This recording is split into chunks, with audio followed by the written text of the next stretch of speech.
ABC Sports presents the Gator Bowl, featuring the Orange Men of Syracuse University against the University of Tennessee Volunteers. Brought to you by True Filter Cigarettes, with or without menthol. Shouldn't your brand be true? By State Farm Mutual, the world's largest car insurance company.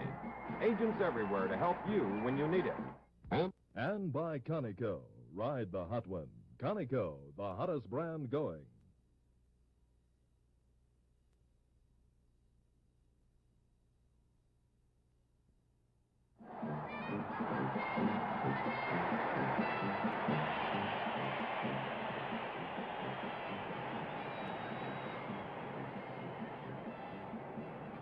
From Jacksonville, Florida, it's the 22nd annual Gator Bowl football game. And from the Goodyear blimp, hovering above the city of Jacksonville, you see the Coliseum, the parking lots, and, of course, the Gator Bowl in the foreground. In the background, the city of Jacksonville, which today has temperatures of 64 degrees for this 22nd annual football classic between the Volunteers of Tennessee and the Orange Men of Syracuse, the pride of the East. More than 60,000 fans will jam their way in here today to watch this game, the first meeting between Tennessee and Syracuse in football history. And there you see the crowd that's come here today to watch this game. More than 17,000 fans have come from Tennessee to watch the Volunteers perform, and nearly 5,000 rooters from Syracuse are here. The Volunteer band in the background here, coming onto the field in the pregame ceremony. I'm Bill Fleming, speaking for Chris Schenkel and Bud Wilkinson and all of us here at ABC Sports. We'd like to wish you a very happy new year. A little less than 12 hours are left of this year, 1966, in this time zone. It's been a wonderful sports year, and we're very happy that you can celebrate the waning hours of 66 with us here this afternoon at the Gator Bowl. Now let's join the University of Tennessee Volunteer Band on the field in their final pregame numbers.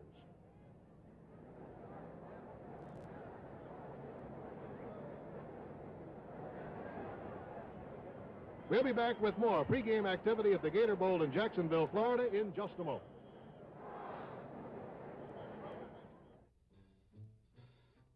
No matter where or when a State Farm auto policyholder runs into trouble, or trouble runs into him, a nearby State Farm agent takes care of everything in a hurry and personally sees to it that everything is done right. Fast, efficient claim service is one of the reasons why State Farm is the world's best car insurance value, and why State Farm Mutual is the world's largest car insurance company. If you want the best combination of protection and service for your car insurance dollar, contact any one of the more than 9,000 full-time State Farm agents across the country. The one nearest you is listed in your yellow pages. And there'll be another one in the yellow pages, wherever you need help.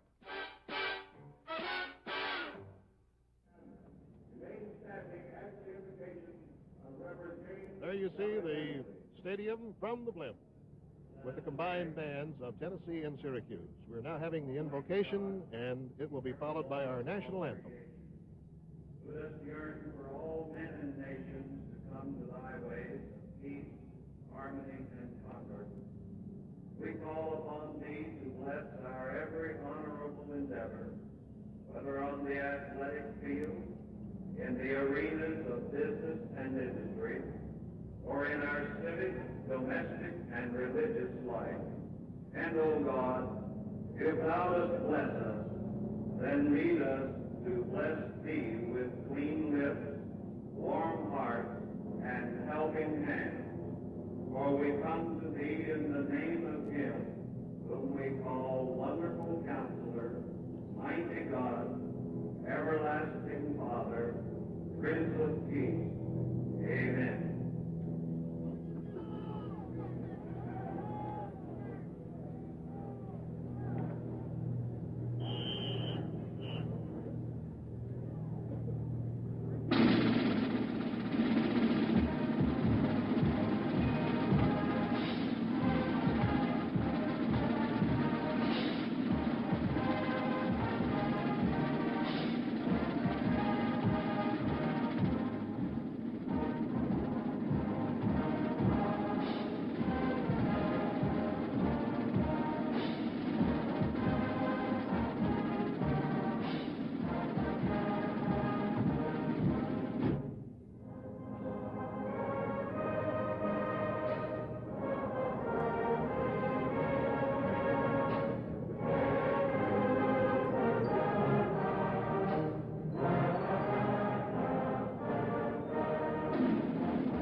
combined bands of Syracuse and Tennessee, and of course you'll be hearing more from them at halftime. And now let's go to our ABC telecast booth here for the Gator Bowl football game, and Chris Schenkel and Bud Wilkinson. I welcome you to this exciting Gator Bowl where we have two well-manned, physically fit football teams ready to go. Syracuse and Tennessee, Bud. It's going to be a great game from the contrasted styles, Chris.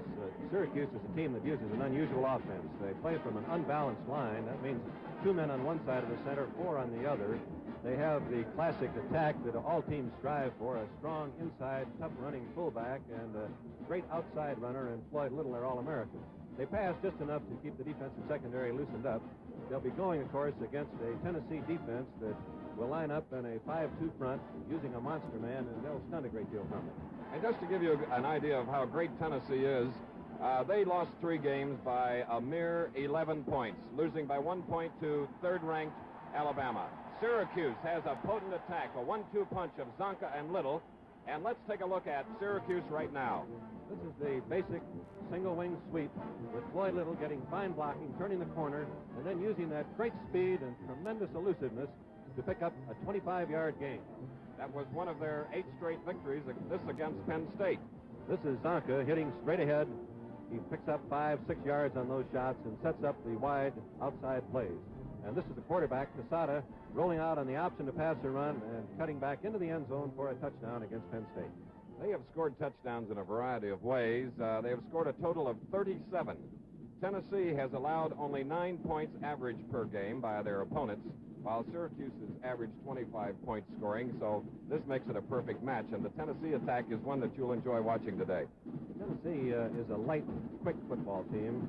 They play from a slot formation, basically, and they feature the passing of Dewey Warren, who is one of the best throwers in college football. Let's take a look at him against Georgia Tech. He'll be dropping back here in a rollout pass and throwing complete to Mills, the split end on the sideline, a possession-type pass which has worked well for the Volunteers all year. Again, this time, the pass is complete to Chadwick. Another first down for Tennessee. They use their running attack sparingly, but when they do use it, it's very effective because the defense is dropped back, and they find the holes, as Pickens did that time, to pick up another first down against Tech. Tennessee will put the ball in the air approximately 35 times today, and the story of the game, I believe, will be the effectiveness of the Syracuse pass defense in stopping Warren, and then the effectiveness of the Tennessee line and linebackers in stopping the 1-2 punch of Floyd Little and Zonka. Standing room crowd only here at the Gator Bowl in Jacksonville, Florida. The temperature about 60 degrees. It is overcast. There is some possibility of light showers sometime later on in the afternoon, but the field is in tip-top shape. For those of you that have color can tell that it is mighty green, thanks to the rye that is coming through some of the grass that is passed by the wayside here in the winter, although it seems more like springtime in Jacksonville, Florida today. From our Goodyear blimp, you see the size of the Gator Bowl, which alternate years seemingly is increased in size. Last year with a record crowd of over 61,000 fans, they saw Georgia Tech go against Texas Tech in one of the most exciting games I've had the pleasure of reporting on. And in fact, in the last 4 or 5 years here in the Gator Bowl, the winning team has scored more than 30 points. So now let's go down to the field, and here's Bill Fleming. And here are the starting lineups for Syracuse. Defensive end, number 82 from Phillipsburg, New Jersey, Herb Stecker. Middle guard, number 64 from Niles, Ohio, John Kraft. Defensive end, number 86 from Fairfield, New Jersey, Bill Wasilius. Linebacker, number 52 from Worcester, Massachusetts, Paul Nuttleblad. Linebacker, number 16 from Walton, New York, Terry Rowe. Offensive end, number 83 from Dover, New Hampshire, Dick Town. Offensive guard, number 65 from Bristol, Connecticut, Bill Benesick. Offensive tackle, number 78, Clarence Center, New York, Gary Bugenhagen. At center, number 51 from Maximo, Ohio, Tom Rosio. Offensive tackle, number 71 from Niagara Falls, New York, Harris Winkie. At fullback, number 39 from Stowe, Ohio, Larry Zonka.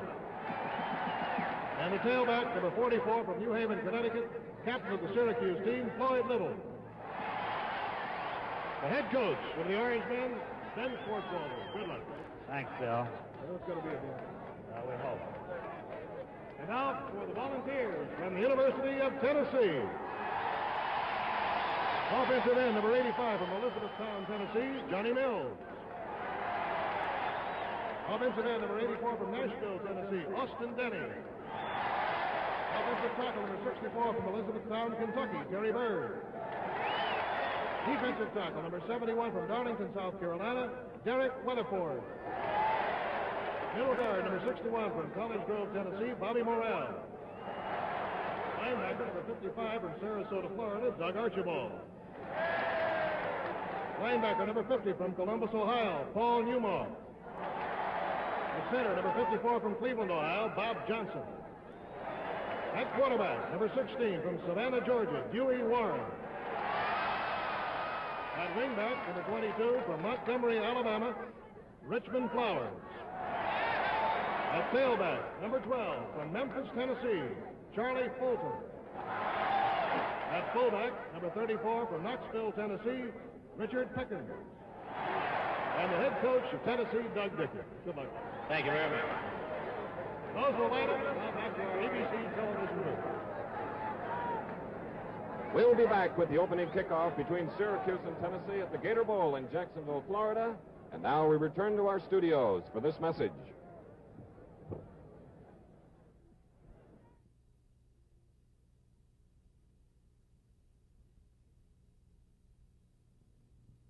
If you're not one of the millions of people who've tried new True cigarettes, well, maybe it's because you're a menthol smoker. Okay? Now try them. Here's New True Green.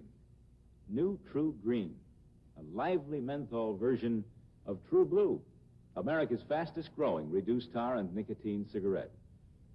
New True Green. Same everything as famous True Blue, plus a lively menthol taste. Same plastic mouthpiece that acts like a built-in cigarette holder. Same air filtration system that helps reduce solids in the smoke. Same low tar and nicotine level. Plus, True Green has a lively menthol taste.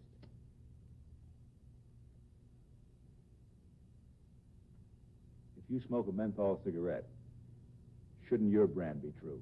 New True Menthol Green.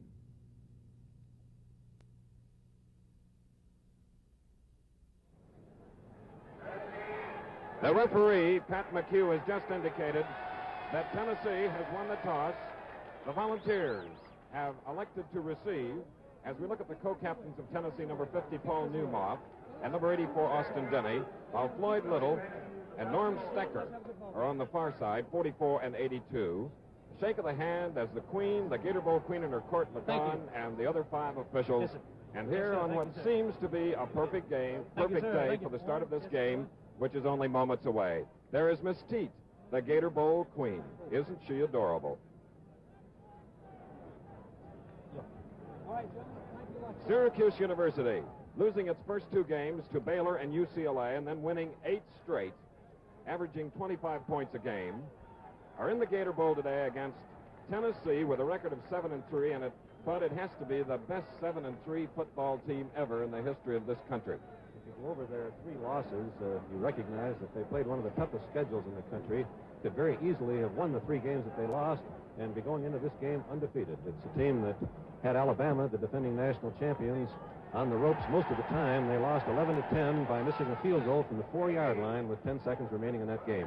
And the Tennessee defense allowed only 10 touchdowns by its 10 opponents this year, so you can see just how potent they are, an average of about 8.7 points a game, as Dick Murphy now tees up the football on the 40, looking for the tee, comes back toward the center of the field, and we have Bill Baker deep. There you're looking at number 22, Richmond Flowers, is a tremendous speedster, a sophomore, son of the Attorney General of the state of Alabama. We'll tell you more about him later. The kickoff man for Syracuse, Dick Murphy, limbering up that leg, waiting for the official's word, and he meets the ball, and it's low. A wobbly kick coming to the near side. Taken by number 84, Austin Denny, the offensive end. The ball is lost.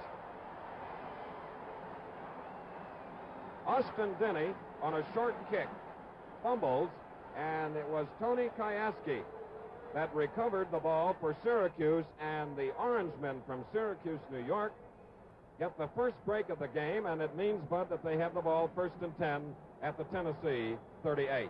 They're a team that likes to grind it out, picking up a steady succession of first downs, and they're in a position now where they will not have to kick the ball on 4th down, giving them one more down to sustain their offense. In the backfield, in the eye, Casada, the quarterback, Zonka and Little directly behind him. Alley is the wingback to the far side. Ole Allen.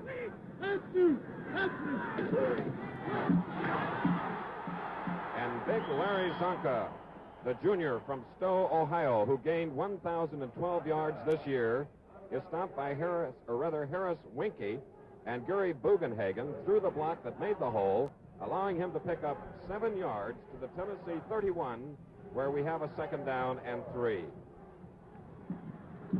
Harold Stansel made the stop for the Tennessee defense. Allen now, Ole Allen is in the backfield along with the I men, Zonka and Little. Now he goes in motion. Casada to Little. Little, who likes to go outside, gains about 2 yards on the play. The cornerback on the left side, Harold Stansel, the senior from Knoxville, Tennessee, stops Little at the 29, so it'll be a 3rd down and 1. Syracuse has not used the man in motion frequently during the season, but they plan to use it quite a bit this afternoon to put pressure on the Tennessee Monster Man. The Tennessee Monster Man will be lined up in the secondary and then swing to the side of the wingback. You can see him now as he moves over.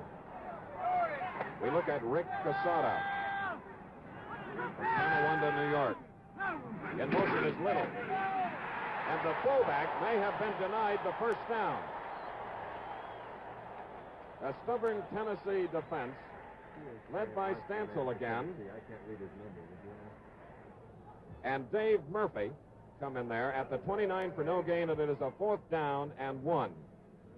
And this is that important 4th down situation on the field where, had they not recovered the fumble deep in the Tennessee territory, they would have to be punting here, but the 4th down, they'll go for the 1st down. That was Allen talking to his head coach, Ben Schwartzwalder. So it's a 4th down and 1 for Syracuse in the white jerseys.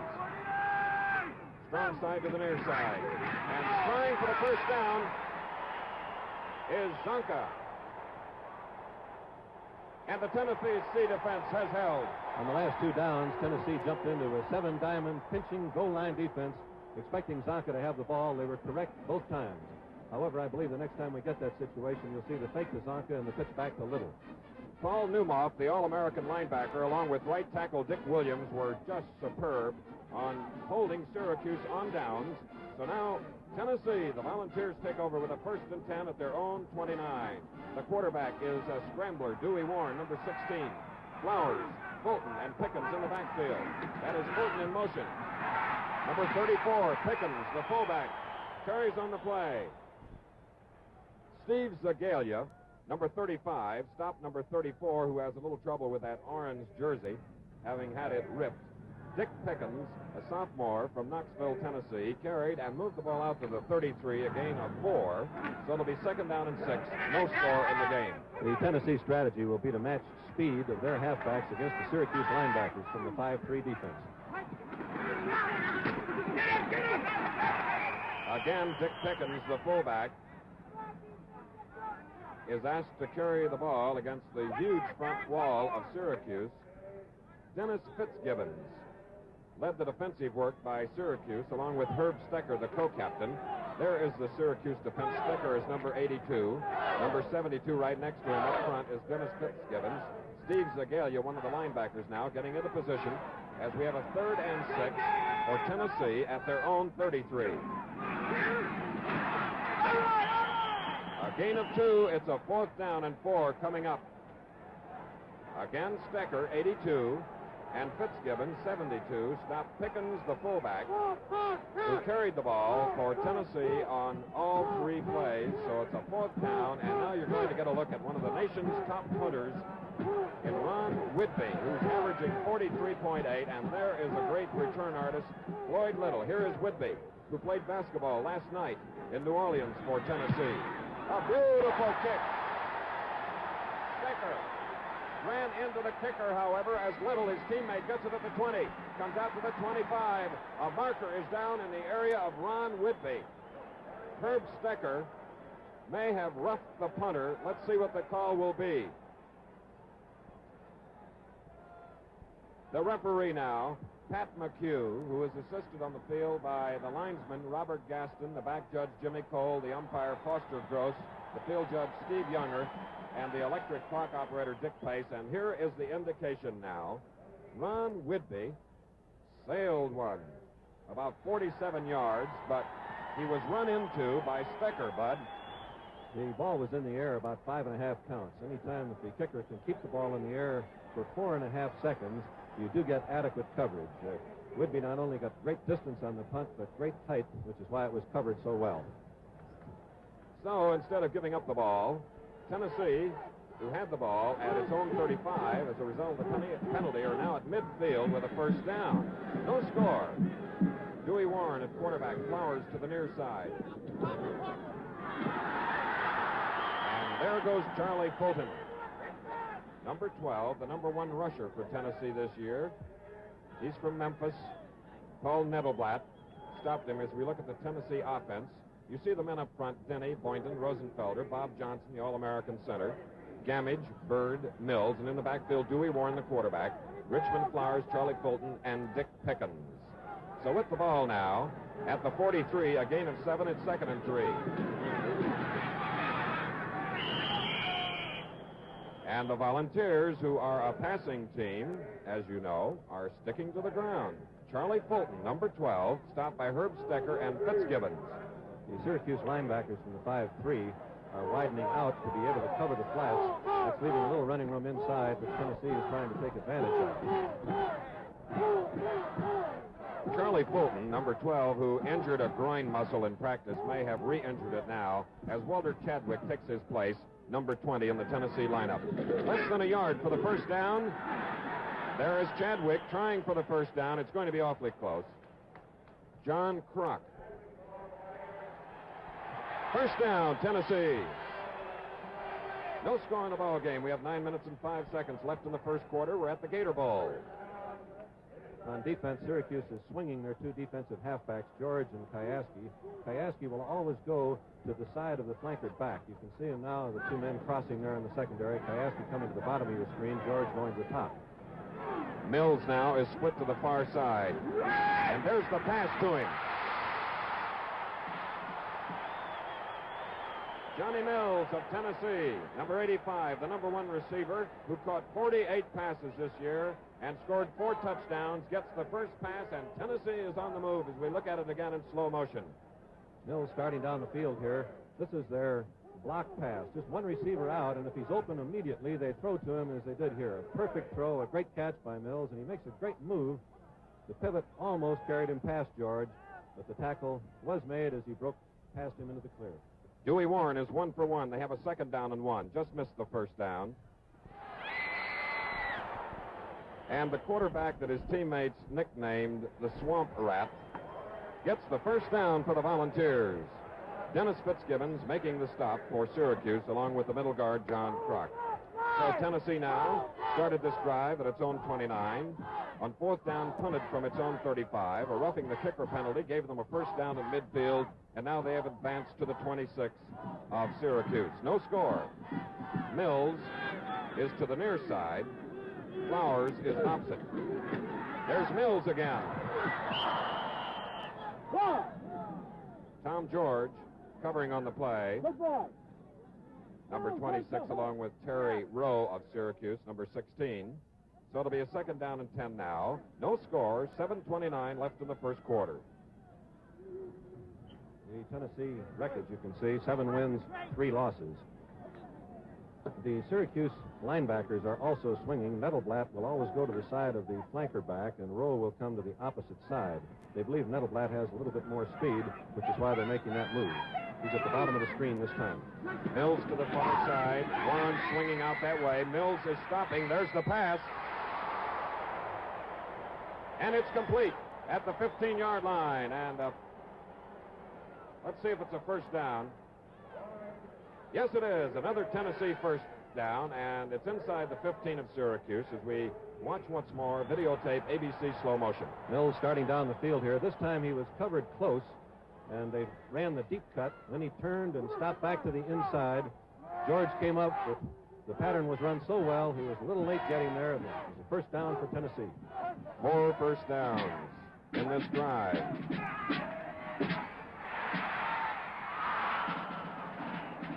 Herb Stecker, number 82 in the white jersey, covered number 84, Austin Denny, the senior from Nashville, Tennessee, who could not get to the pass thrown by Dewey Warren. Paul Nettelblatt caused it to be inaccurate with a tremendous rush on the quarterback. So it'll be a second down and 10 here at the Gator Bowl. Syracuse will alternate their coverage by having the end fall off, as Stecker did that time, and the linebacker shoot. Other times, the linebacker will cover the flat, and the end will force the play. Mills to the near side. Flowers is opposite. Second down and 10.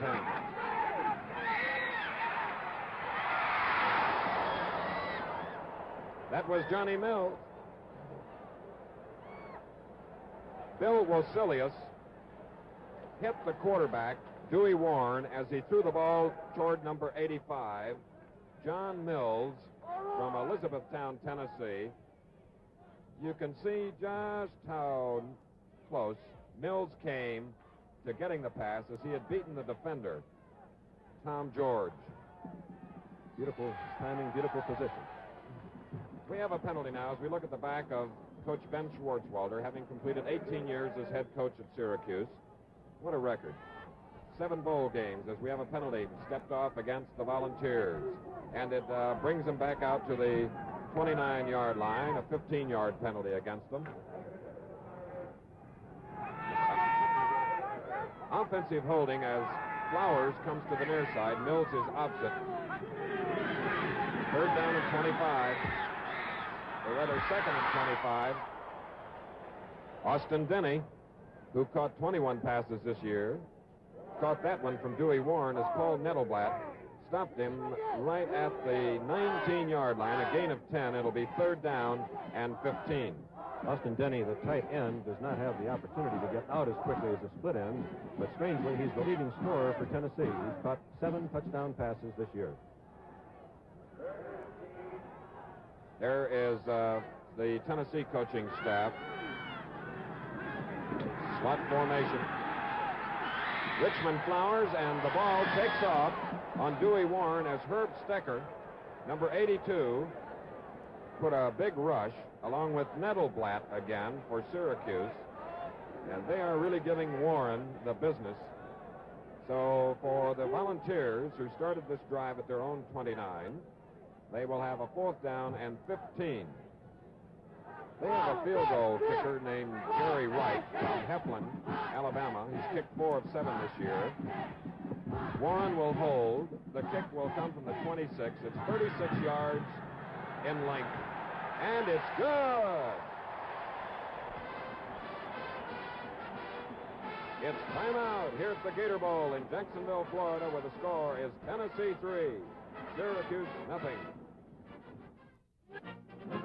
In the history of our Old West, fearless lawmen fought to stamp out crime. These were the Texas Rangers. Among these Rangers was one man who was known by his matchless deeds. This was Rango.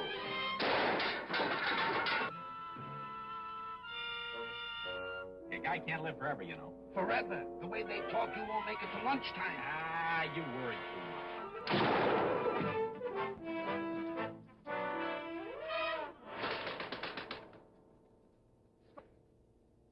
Don't touch those. Oh, put that thing down. It might go off. Oh, it can't go off, Captain. I got the safety on.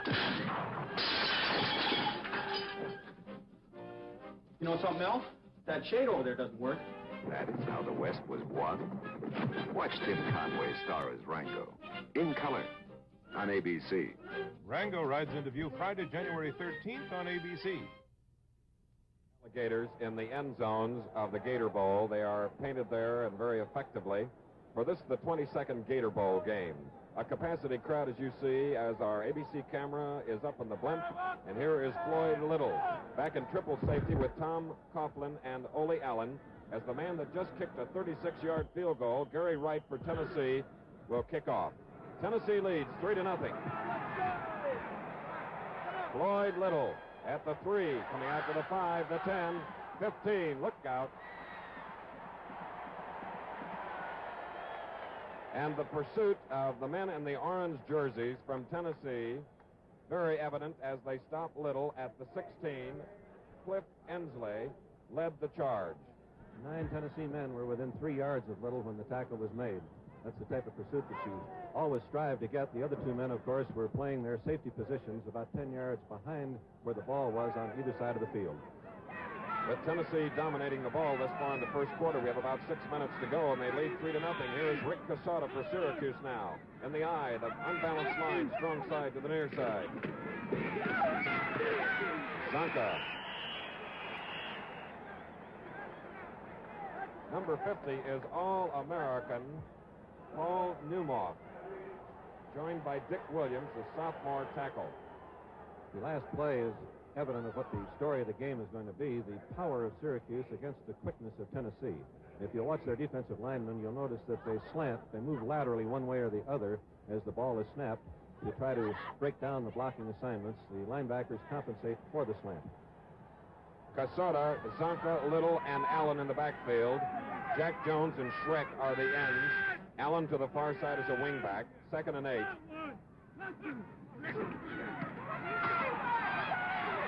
And that was the wingback, scissoring back. Ole Allen may have gotten a yard or 2. He got 2 yards out to the 20, so it'll be a 3rd down and 6 as you look at the Syracuse offensive line. Schreck, Winky, Johnson, Rosia, Benesick, and Bugenhagen. Dick Town, Casada, Allen, Little, and Zonka. Dick Town now is back in the lineup, replacing Jack Jones, who spelled him for a play. It is a 3rd down and 6. Tennessee leads 3-0. Syracuse with the ball. Allen to the far side as a wingback, number 19. Here's Floyd Little, the All-American.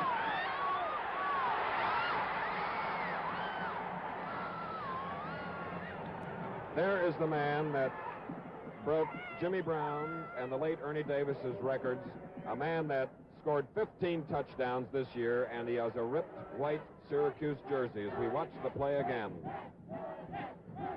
You see the quick toss here out to Little, the lineman pulling ahead of him. He fakes it upfield and then simply turns on the speed to be out around Showalter. You get a hand on him, but he turned it down the field, and then the pursuit knocked him out of bounds, but not until he had picked up the 1st down. And he gained 15 yards on the play, and that's the initial 1st down for the Orange Men from Syracuse as we have a timeout here at the Gator Bowl in Jacksonville, Florida. The score, Tennessee 3, Syracuse nothing.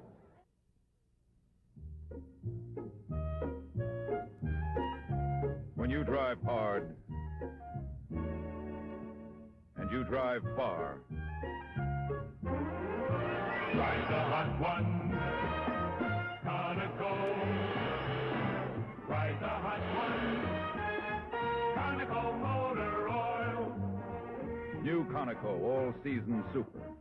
The only motor oil with oil plating to safeguard your engine during today's longer oil drain interval, even to 6,000 miles. All-Season Super plates oil to metal right from the start and goes on protecting no matter the weather. When you drive hard and you drive far, ride the hot one, Conoco. Ride the hot one, Conoco. hottest brand going. Conducted with Muhammad Ali and Ernie Terrell will be on Wide World of Sports later this afternoon.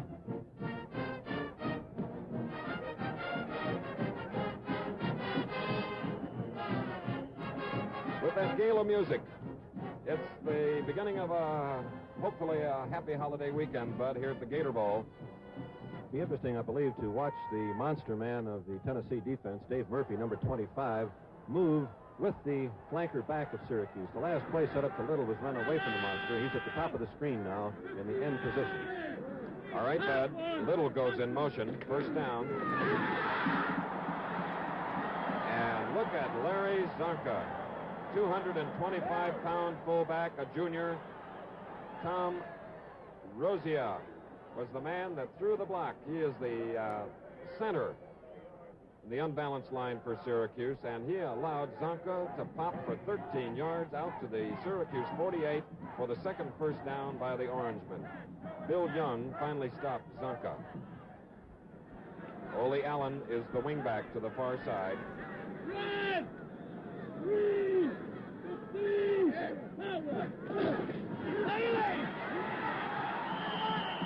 A busted play. He checked signals that time, and the rest of the offensive team must have missed the signal. It looked to me like he was looking for a quick pass receiver, but the end that he was going to throw to perhaps did not hear the signal as it was checked at the line of scrimmage. This time, as Tennessee breaks the defensive huddle, you'll see 5 linemen, the 2 linebackers, and then number 25, Murphy.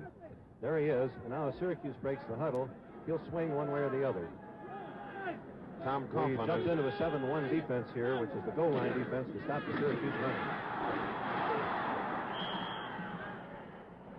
Floyd Little carried the ball, and he is in Tennessee territory, and this is the first time that Syracuse has been there with 2 minutes, 59 seconds remaining in the first quarter, and Tennessee leading by a score of 3-0. The advance is to the 43 of Tennessee, a gain of 7, so it'll be third down and a little more than 1. The first time Syracuse had the ball, Tennessee jumped into that 7-1 defense on 3rd and 4th down and stopped them cold both times. However, that last play broke for good yardage against the 7-1. It's the same defense this time. Ole Allen to the far side, 3rd and 1.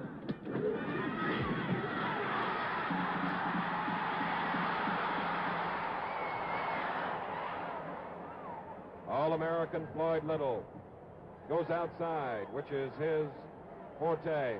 And let's watch that move and that good straight arm. Just a simple off-tackle play. He cuts to the outside, and watch him turn on the afterburner. The Tennessee halfback has perfect defensive position, but he simply doesn't have speed enough to stay with Little. Simply outran into the outside. The safety man, Bill Young, comes over and just barely gets a hand on him. He tripped him up as he was in the clear. Syracuse ball, first down. Floyd Little trying to cut back. Has his footing, he loses it, and he is stopped near the line of scrimmage for no gain as Paul Newmoff and Bobby Morrell were there to make sure that he got no farther into Tennessee territory. So now, here at the Gator Bowl, it's a 2nd down and 10. At the 30 of Tennessee, Syracuse with the ball. Tennessee leads 3-0 with 1:20 remaining in the first quarter. Jack Jones is back in the lineup for Syracuse, replacing Dick Town at end.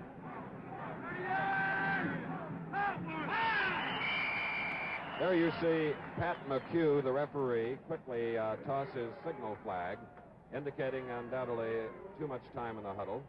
Delay of the game. There's the signal. So that brings them back to approximately the 35. The down remains the same. It'll be 2nd and 15 now as Allen leaves the lineup, and Tom Coughlin comes in for Syracuse. That close-up of the ball a moment ago reminded me that Syracuse uses the Wilson ball on offense, Tennessee the Spalding football. They change as the ball changes hands. Okay, Bud, it's time out here at the Gator Bowl in Jacksonville, Florida. The score is Tennessee 3, Syracuse nothing.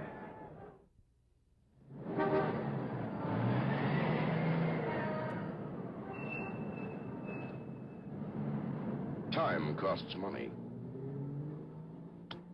That's why a Delco Energizer is vacuum sealed at the factory, ready to deliver the fresh starting power you pay for.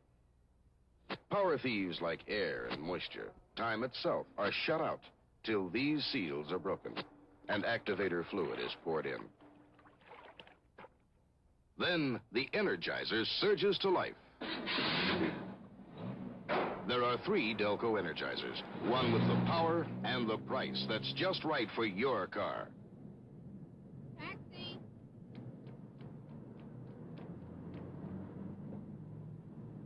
West End Studio, please. When time costs you money, get a Delco Energizer. Wherever you see a sign that says United Delco Service.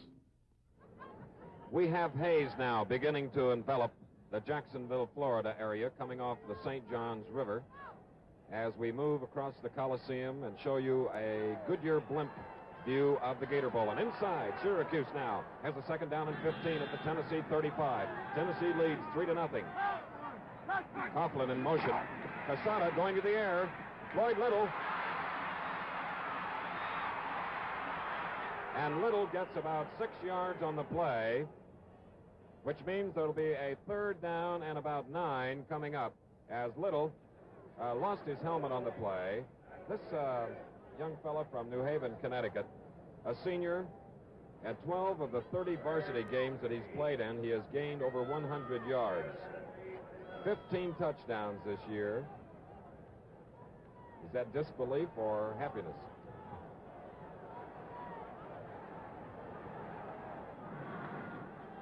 Third down and 9 now. Casada.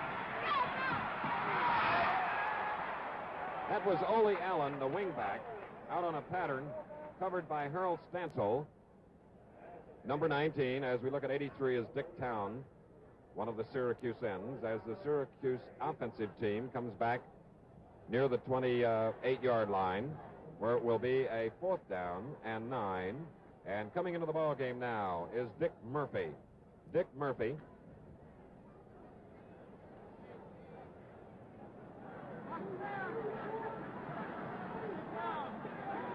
Rick Casada will hold. The kick from the 35 plus the 10 yards of the end zone. It's a 45-yard kick. Very little wind. No good. It's short. Jerry Smith turning the corner.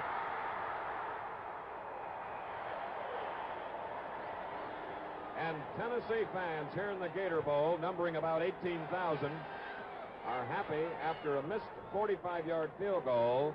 Jerry Smith brings it back. And he's stopped on the play by Dick Town, and that means Tennessee will have the ball at its own 34. One of the toughest plays in football is to rush a place kick and then form the kick return. That time, as you noticed, Tennessee rushed the kick well and then formed the wall at the top of the screen for a kickoff or field goal return that almost broke for the touchdown. From the 34, Dewey Warren. There is Walter Chadwick, who early in the game replaced the injured Charlie Fulton.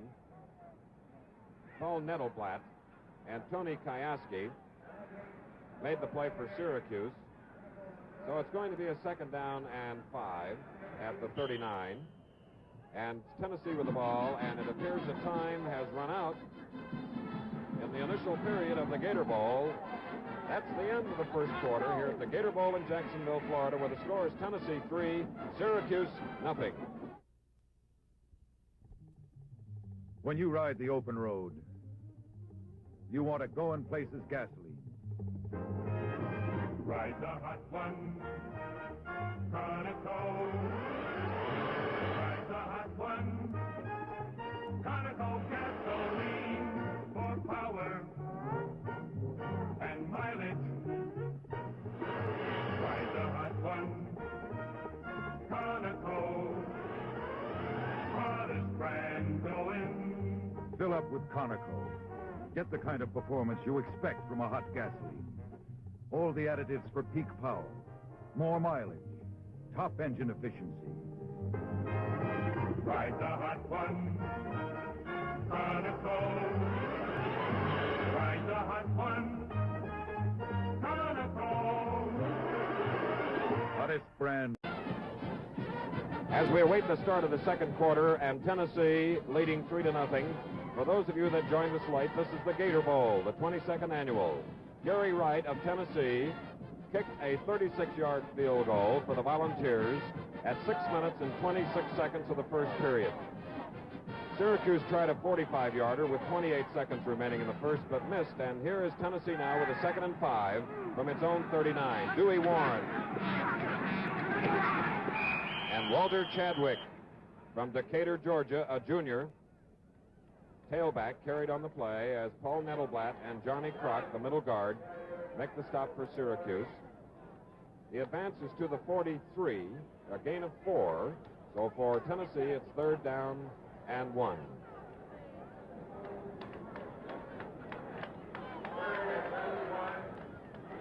A capacity crowd, standing room only here at the Gator Bowl. 3rd and 1 for Tennessee. Lock formation. Beautiful defensive play by Tony Kayaski, whose brother played at West Point, you may remember, some time ago. There is number 45, sophomore Tony Kayaski from Ansonia, Connecticut, who just knocked the pins out from under Walter Chadwick. And the ball is at the 43, a 3-yard loss, so it'll be a 4th down and 4. Floyd Little is going deep, and Ron Whitby will punt. He sails one. Floyd Little looking at it at the 19-yard line. He is hemmed in.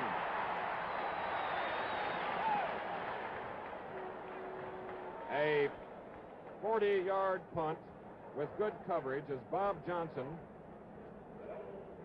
makes the stop. Elliot Gamage also in on the play as we have a timeout here at the Gator Bowl in Jacksonville, Florida, where the score is Tennessee 3, Syracuse nothing. You are about to witness a nightmare.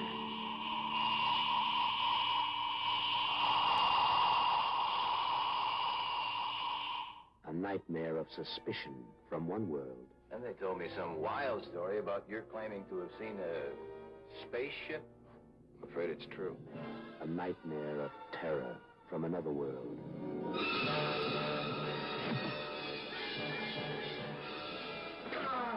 Help! Help me! For God's sake, help me! Don't fight us. You can't stop it. It's going to happen. A nightmare that became reality.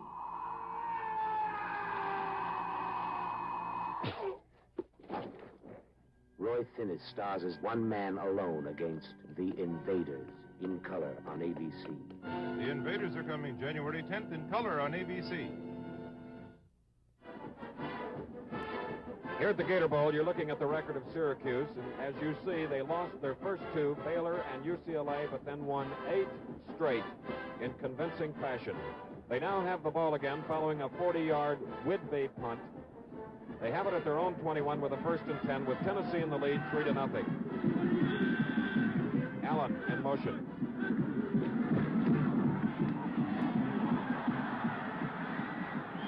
Gives you an idea of how powerful Larry Zonka is, who brings it across the 30. Harris Winke through the block that made the hole for Zonka, number 39, who scored 7 touchdowns this year and gained 1,012 yards. On the play that Zonka just ran, the Syracuse linemen pick up the man opposite them, regardless of which way he's slanting. The linebacker moved out to cover the man in motion, which opened up the play for the big gain of 10 yards. The 4th first down for Syracuse. A beautiful sweep by the wingback, Ole Allen, a sophomore from Cranbury, New Jersey. Floyd Little and Rick Casada blocked effectively as number 19, Allen, leaves the lineup.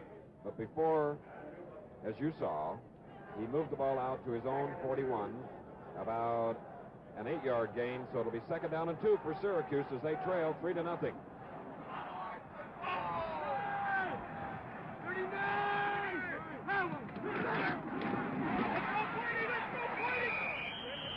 That was Floyd Little from a wide set formation in the backfield that tried to get the 1st down, and he gets it for Syracuse. 1st and 10. Floyd Little, number 44, 5'11", 195 pounds, who in his college career, which ends today, he carried the ball 601 times. On the ground, gained 2,700 yards. He has 46 career touchdowns or 278 points. Allen to the near side from the 43 of Syracuse. Floyd Little again. Thus far, Little has caught 1 pass, one of the 2 thrown by Casada, and in 7 carries, he has gained 44 yards. Jerry Glover has replaced Dave Murphy. He's the regular monster man for Tennessee. He injured an ankle in practice, but it appears to not have slowed him up too much. Here he comes to the bottom of your screen to be lined up on the wingback side of the Syracuse offense. Okay, Bud, it's a 2nd down and 5 for Syracuse at their own 48.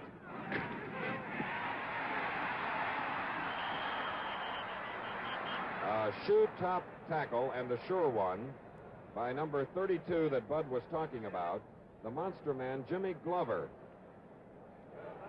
The quarterback, Quesada, was looking to lateral that time to Little, but the halfback, Stencil, was up also to cover Little. He very wisely held the ball. Let's watch the monster man for Tennessee as Syracuse breaks the huddle. You'll see him, number 32. Gary leaves to go to the top of the screen to line up on the same side as the Syracuse wingback. As the game progresses, Syracuse will try to take advantage of that move. 3rd down and 8 after the 3-yard loss. Quesada, a beautiful play by number 88, Nick Showalter, a sophomore from Kingsport, Tennessee, who throws Quesada back to the 36, a 9-yard loss, so it'll be 4th down and 17 for Syracuse. And Don Bullard, the punter from Westfield, Massachusetts, averaging about 40 yards a kick, is back to boot. Deep, we have number 44, Jerry Smith. Here's Bullard. Jerry Smith wants a fair catch, and then it takes a Tennessee bounce. Looked on by Ed Schreck, number 84. So it'll be Tennessee taking over with a 1st and 10. ABC Sports will be kicking off its spectacular 1967 season of golf on January 21st and 22nd as we bring you live and in color from magnificent Pebble Beach, California, the annual Bing Crosby Pro-Am Golf Tournament. All the top pros battling for more than $100,000 with the glamorous amateurs also there. The January 21st and 22nd, one of 14 big tournaments, including the U.S. Open and the PGA, all on ABC. Dewey Warren, it's complete to Johnny Mills at the 42-yard line, and what a resourceful catch by number 85. That's again that block pass play, which is the basic offensive maneuver of the Tennessee team. Only one receiver out, Johnny Mills. They look for him as the quarterback rolls out on the quick break, but if he's covered there, then he's on his own to run any kind of a pattern that he wants, and Warren, with everyone else blocking for him, usually has time to throw as he did on that occasion. Johnny Mills to the far side, 1st and 10 for Tennessee from their own 42. Chadwick in motion.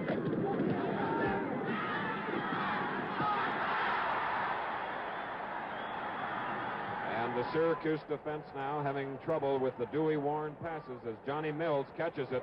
Kayaski was the nearest man to Mills. Let's watch him in slow motion here as he starts down the field. See, he's making the break outside, then hooking back to the inside.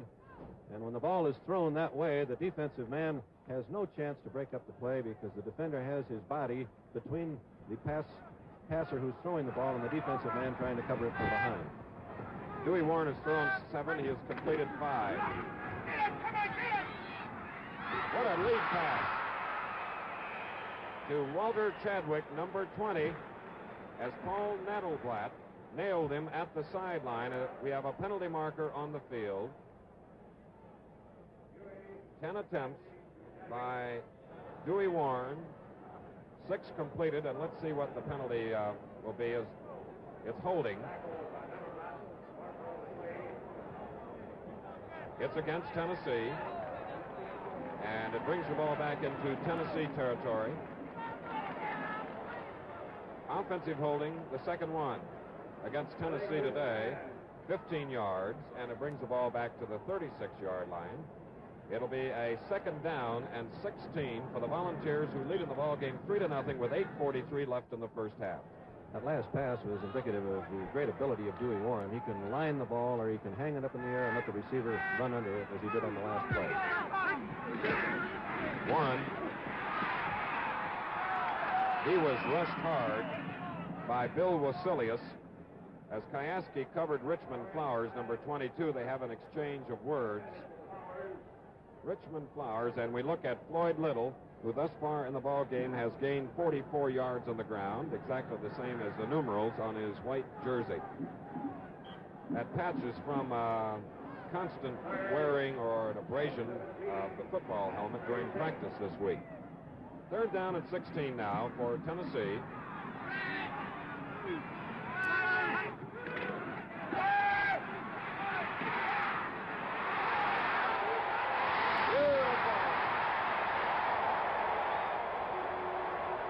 Austin Denny caught that floater by Dewey Warren at the Syracuse 27, first down. And now Dewey Warren gets 6 first downs for the Volunteers. He has completed 6 of 11 as we look at it once more. Denny is the tight end. He broke down from the top of your screen there. The ball was hung way up in the air. He had both defenders beat. He jumped perfectly between them to put Tennessee in 4th down position. Terry Dalton is in place of Denny on a first down from the 27.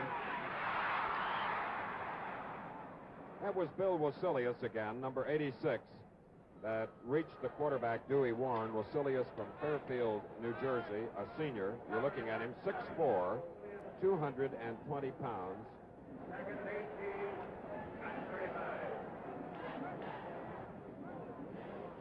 Stecker and Wasilius are the defensive ends.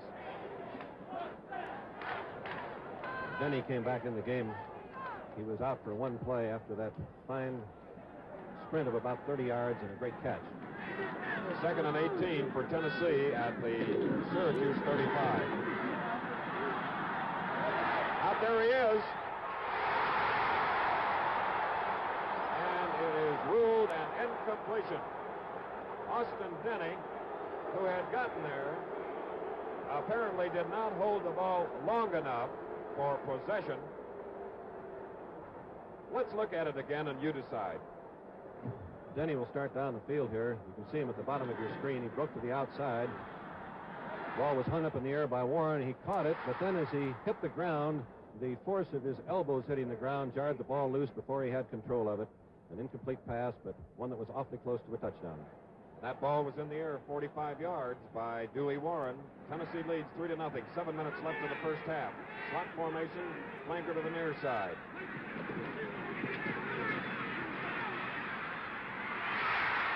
And Richmond Flowers, the sophomore track and field king, comes to the 21, and it is not enough for a first down, so it'll be a 4th down coming up at the 21 of Syracuse. That was the first time that or Tennessee had been in their triple wing. You can see Flowers, the wide flanker at the bottom of your screen, making the catch. They're now setting up for a field goal. And Gary Wright, who kicked a 36-yarder at the midpoint of the first quarter, will try one from the 28, so this is a 38-yarder. It's long enough. Good! And he is 2 for 2. Gary Wright, a junior from Heflin, Alabama. It's timeout here at the Gator Bowl in Jacksonville, Florida, where the score is Tennessee 6, Syracuse 0. Ladies and gentlemen, Braniff International welcomes you aboard Flight 930. Our estimated time of arrival is 4:25.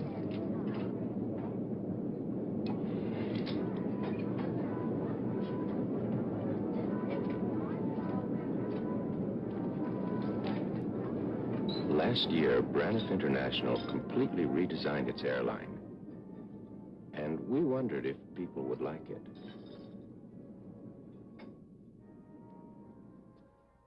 Now, we wonder if people like it a little too much.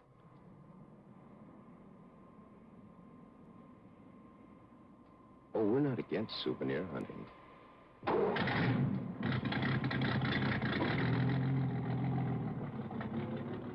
So long as it doesn't get out of hand.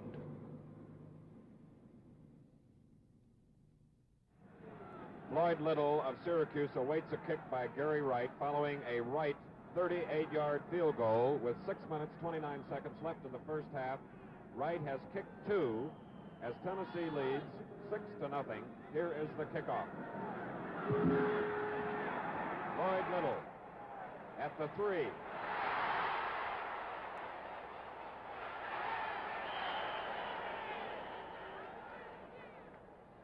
Little, after bobbling the ball at the 3, does manage to come out to his own 18-yard line, where Syracuse will have a first down. Skip Edwards made the stop on Little for Tennessee. Tennessee leads 6-0. This is the fourth time that Syracuse has had the ball here in the first half. Rick Casada, the quarterback. 33 left in the first half. That last pass was indicative of the great ability of Dewey Warren. He can line the ball, or he can hang it up in the air and let the receiver run under it, as he did on the last play. Warren. He was rushed hard by Bill Wasilius. As Kyaski covered Richmond Flowers, number 22, they have an exchange of words. Richmond Flowers, and we look at Floyd Little, who thus far in the ball game has gained 44 yards on the ground, exactly the same as the numerals on his white jersey. That patch is from constant wearing or an abrasion of the football helmet during practice this week. Third down and 16 now for Tennessee.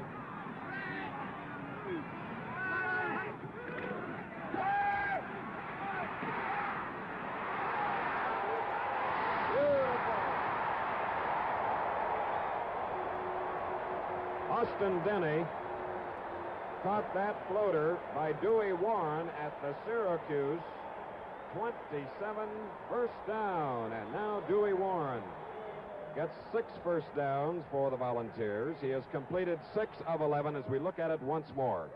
Denny is the tight end. He broke down from the top of your screen there. The ball was hung way up in the air. He had both defenders beat.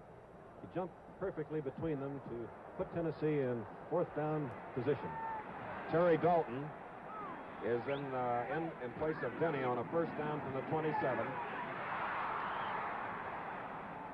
That was Bill Wasilius again, number 86, that reached the quarterback, Dewey Warren. Wasilius from Fairfield, New Jersey, a senior. You're looking at him, 6'4", 220 pounds.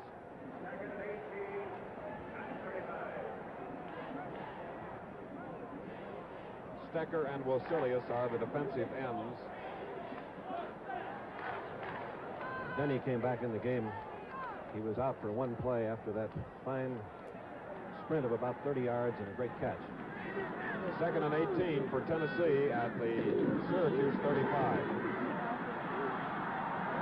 Out there he is.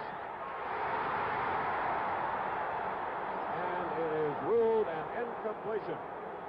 Austin Denny, who had gotten there, apparently did not hold the ball long enough for possession. Let's look at it again and you decide. Denny will start down the field here. You can see him at the bottom of your screen. He broke to the outside. Ball was hung up in the air by Warren. He caught it, but then as he hit the ground, the force of his elbows hitting the ground jarred the ball loose before he had control of it. An incomplete pass, but one that was awfully close to a touchdown. That ball was in the air 45 yards by Dewey Warren. Tennessee leads 3-0. 7 minutes left in the first half. Slot formation, flanker to the near side.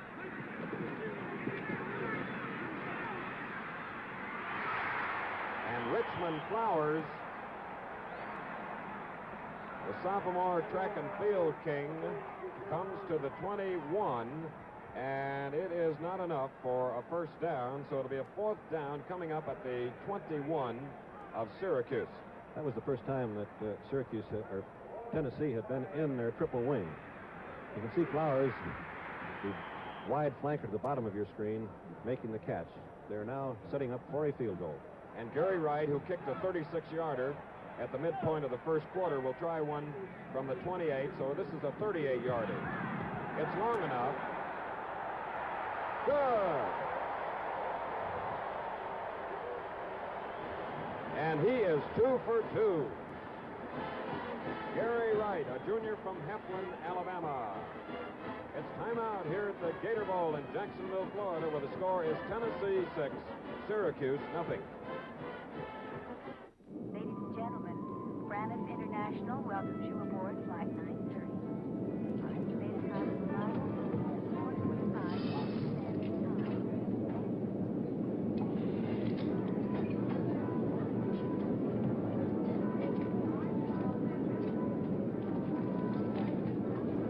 Last year, Braniff International completely redesigned its airline. And we wondered if people would like it.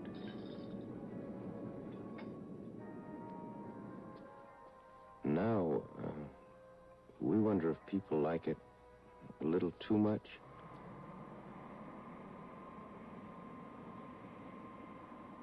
Oh, we're not against souvenir hunting.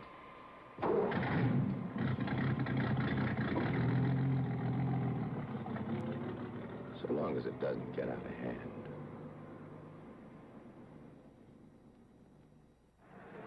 Floyd Little of Syracuse awaits a kick by Gary Wright following a Wright 38-yard field goal with 6 minutes, 29 seconds left in the first half. Wright has kicked 2 as Tennessee leads 6-0. Here is the kickoff. Floyd Little at the 3.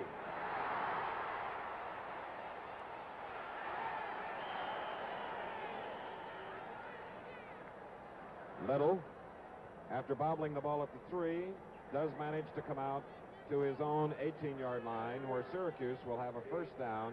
Skip Edwards made the stop on Little for Tennessee. Tennessee leads 6-0. This is the 4th time that Syracuse has had the ball here in the first half. Rick Casada, the quarterback. And the deepest man in that I formation, Floyd Little, carries across the 20 as we now pause 5 seconds to allow our local stations to identify themselves.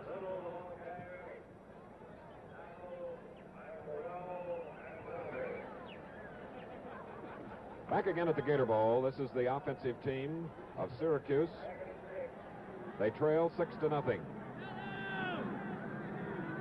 Floyd Little, 48 yards. That is Coughlin in motion.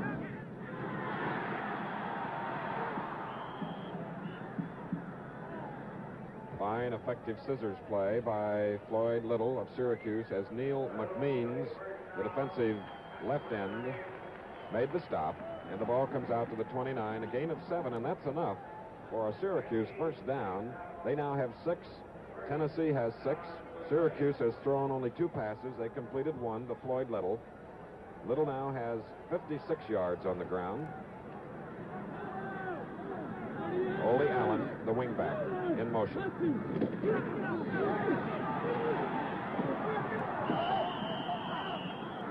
Newmoff is number 50. And in on the play also, number 43, Harold Stansel. As you noticed on the play, the monster man for Tennessee, Glover, was at the top of the screen. By using the man in motion, bringing him back to the other side, Syracuse is running away from the strength of the Tennessee defense. They'll try to do that most of the afternoon.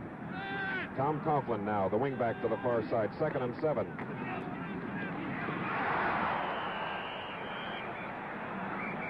Floyd Little is tripped up by Nick Showalter as a penalty marker is at the 35. Looks like a illegal procedure. Right. Which Tennessee will probably refuse, although they're going to talk it over for a moment. There is a wind now beginning to cut across the field, a quartering wind here at the Gator Bowl, which is filled to capacity. The 22nd time that this game has been played, and Jacksonville, Florida fans couldn't be better hosts as we see the penalty declined by the Tennessee defense, which means that it is going to be a 3rd down coming up, and 5 for Syracuse at their own 35. Tennessee leads 6-0.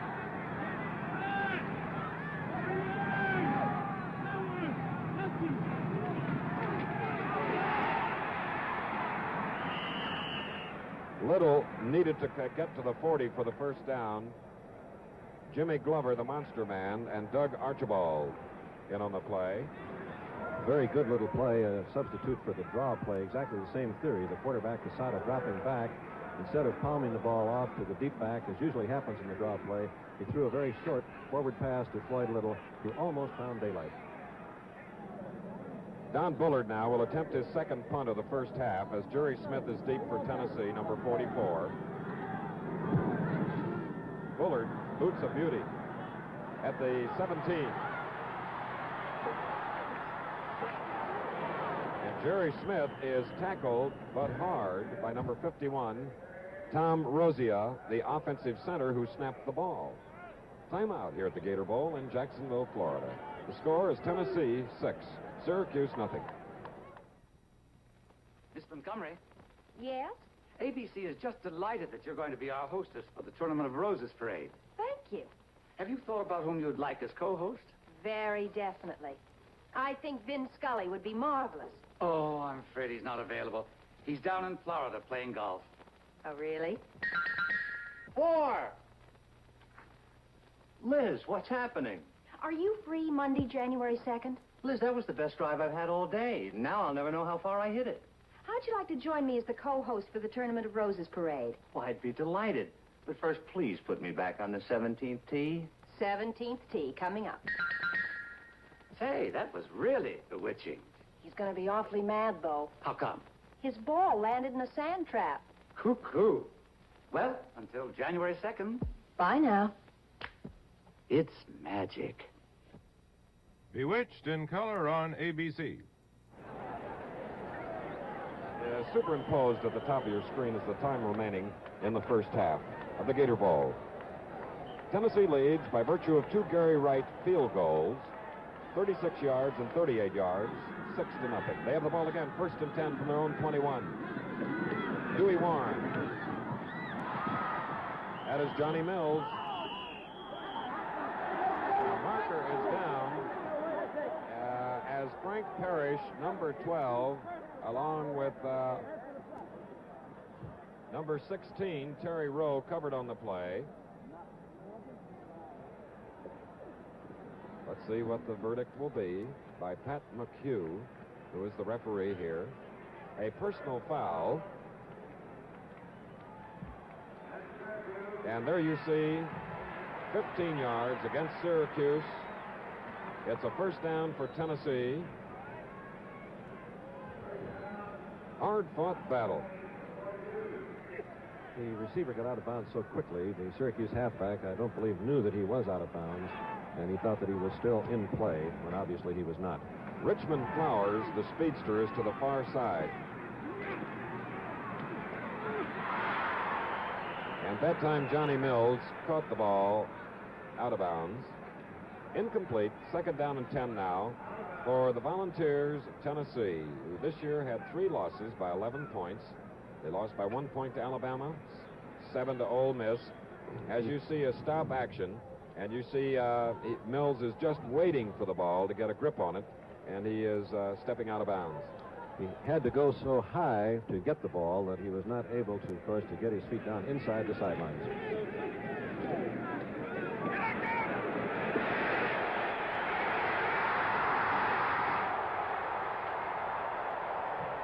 And the fullback on a draw play, Richard Pickens, on a surprise call by Dewey Warren, moves the Volunteers to the 26 of Syracuse as Elliot Gamage blocked up front for Pickens.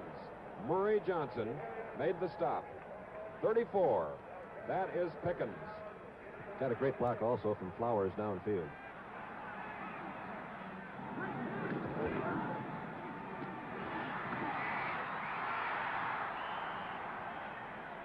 And Pickens, after his brilliant running play, missed a block, allowing Herb Stecker to get in on Dewey Warren. And there's an 8-yard loss on the play, so it'll be 2nd down and 18. There's Stecker, 82. Looking at the Syracuse defense, number 80, Art Toms. Also in the lineup, Murray Johnson, Bill Wasilius, Tony Kyaski, Johnny Kruk. Warren now has gone to the air a total of 15 times. He's completed 8. Number 9, Johnny Mills. Hard-hitting Tony Kyaski, covering number 85. That's the first time out for Tennessee. They have 3 more remaining.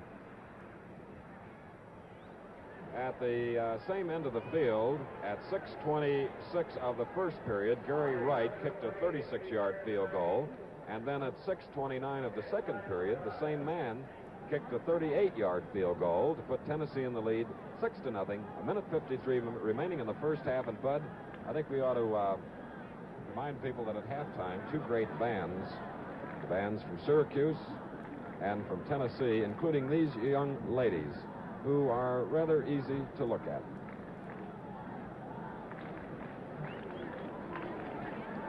believe that Tennessee, as the game goes along, will make an attempt to go to the line and snap the ball quickly because Syracuse is swinging their halfbacks and linebackers. If they line up quickly, they might catch them a little out of position. ABC's Wide World of Sports will bring you from Honolulu, Hawaii on January 7th, the Hula Bowl. You'll be seeing the great names of this season's college football season, battling the All-Stars, the North meeting the All-Stars from the South in this colorful postseason game. Floyd Little will be there. You'll see the passing sensation from Purdue, Bob Greasy. From the South, the Heisman Trophy winner, Steve Spurrier of Florida, and Mel Farr, the All-American from UCLA. Bud and I will be there. We hope that you'll be watching it next Saturday on ABC's Wide World of Sports. The Gator Bowl is filled to capacity. And now Tennessee with a 3rd down and 9.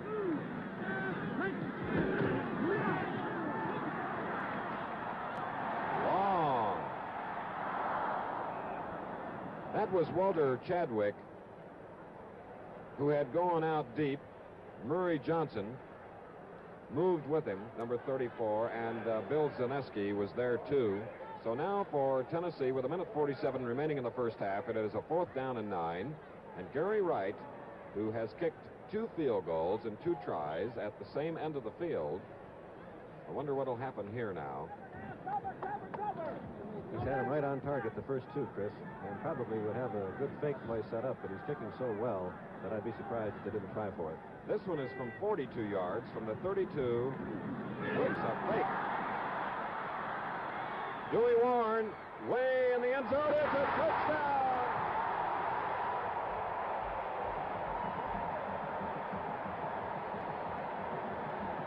A beautiful fake. A fake 42-yard field goal, and the holder, Dewey Warren, hits Austin Denny, 24 yards. A Tennessee touchdown, and they lead 12-0. And the leading scorer of the team has one more touchdown, his 8th for the season. 78-yard march. 7 plays. Gary Wright will try the point after. He's going for his 7th point of the ball game. And he doesn't get it. Let's watch that touchdown once more as we see an offside called against Syracuse. We're going to hold up on the videotape replay because it's offside against Syracuse, and you know what that means. It puts them where they now have a choice of going for 2 from just 1.5 yards out if they choose to do so. But we are going to show you that 24-yard touchdown pass, Dewey Warren to Austin Denny on a fake field goal. Just beautiful. The Volunteers. And here are the Volunteers. And go for 2. Go for 2. Go for broke. Dewey Warren calling signals. And they nearly get it as Walter Chadwick, in twisting to pull down that pass. So it remains 12-0. Let's look at that touchdown pass. The fact that they had kicked 2 previous field goals, had the Syracuse defense rushing hard. You can see that Warren clearly is outside the defensive end. He had the option to pass or run. He saw Denny open and threw a perfect strike, and Denny makes a marvelous catch here. Reasonably well covered, but he can jump higher than the Syracuse defender, Zaneski, and he brought the ball down for the touchdown. Dewey Warren, a junior from Savannah, Georgia, threw 18 touchdown passes this year, nearly 1,800 yards on the air. As we look at Floyd Little, who is a real sensation. 3 tremendous years at Syracuse, capping his career today. As Gary Wright will kick off, a low kick. That is Coughlin. Coming out to the 32-yard line with 1:34 remaining in the first half, Bud. I believe that he meant to kick it that way, Chris, with little time remaining. If you kick the ball and it bounces, it takes its peculiar hops that it's almost impossible to properly time the blocking for a kickoff return. It's a very good strategy to use with only 1:30 remaining. Woo! Syracuse now trailing 12-0. Rick Casada at quarterback. Little and Zonka in the backfield. Interception by Tennessee at the midfield. Bill Young. A of Tennessee, who intercepted 2 during the season, pulls the first interception off here today at the Gator Bowl on a pass from Casada intended for Ed Schreck. So Tennessee now has 1 minute and 13 seconds remaining in the first half, and the ball at the 29 of Syracuse. And they're very happy that they've conserved their timeouts and have 3 left. Bill Young is a mighty happy young fellow, number 14. The sun is starting to peek through the haze here in Jacksonville now.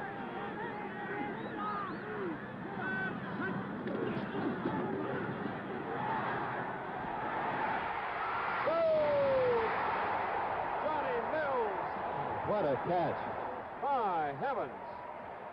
Johnny Mills, number 85, caught a brilliant pass, but a marker is down at the line of scrimmage, and Mills is fit to be tied. One of the greatest catches I've ever seen. It looked like the ball was clearly overthrown. He took an extra hard stride, caught it in one hand. Great effort. And the penalty, 15 yards, is being stepped off against Tennessee. And that's the 3rd offensive holding penalty. Here it is again. Here's the ball. You can see that it was clearly a one-handed catch, a remarkable effort, but nullified by the holding penalty. So it is first down and 25 for Tennessee at the Syracuse 45. So that great catch nullified. Johnny Mills to the near side. Chadwick in motion. And Dewey Warren tries the draw play with the fullback Pickens. Nettelblatt was not fooled this time. In on the play also number 79, Joe Radovoy. Time left, 48 seconds. Tennessee leads by a score of 12-0. First half nearing its end. Don't forget, tomorrow afternoon is the first game of ABC Sports' 1967 schedule of NBA basketball. Live and in color from Los Angeles, the defending champion Boston Celtics against the Los Angeles Lakers. Jack Twyman and I will be on hand to describe the action. That's tomorrow, 4:30 Eastern Standard Time, live and in color, exclusively on ABC. We'll be with you each Sunday afternoon with the NBA Game of the Week. Speaking of California, January 21st and 22nd, the Bing Crosby Pro-Am Golf Tournament.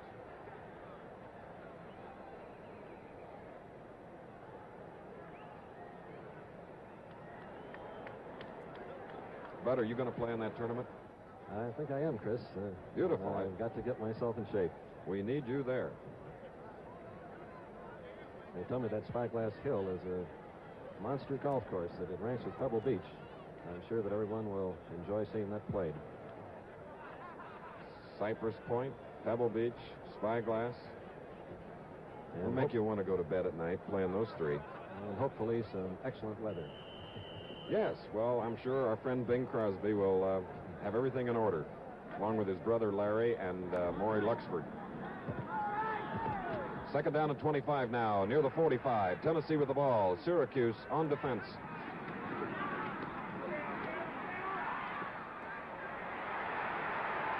Richmond Flowers! The clock is running. I believe they called timeout. Tennessee, Dewey Warren is sensational with the bomb. And he hits sophomore Richmond Flowers, who is one of our bright hopes for the '68 Olympic Games. Flowers really turns on the speed here. He breaks to the outside and then simply outruns the defensive halfback. The ball again appeared to be a little bit too long, but with a great stretch, he caught it as he lost his balance, falling on the 2-yard line and then rolling into the end zone. A 43-yard play. So we'll have a first down and goal to go from the 2 for Tennessee. 35 seconds left on the clock. Richmond Flowers does the 120 hurdles in 13.5, the 60-yard dash in 6 flat, the 60-yard hurdles in 6.9, runs 109.5. He's 19 years old from Montgomery.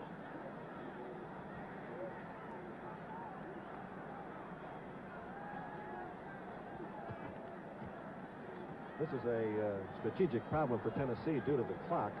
There are 35 seconds remaining. They have one timeout left.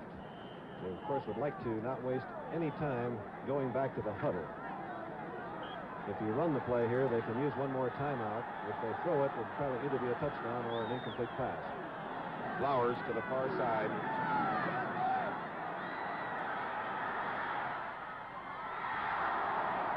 That was Richmond Flowers. And Richmond apparently feels that he was offended in his end zone. However, second and goal.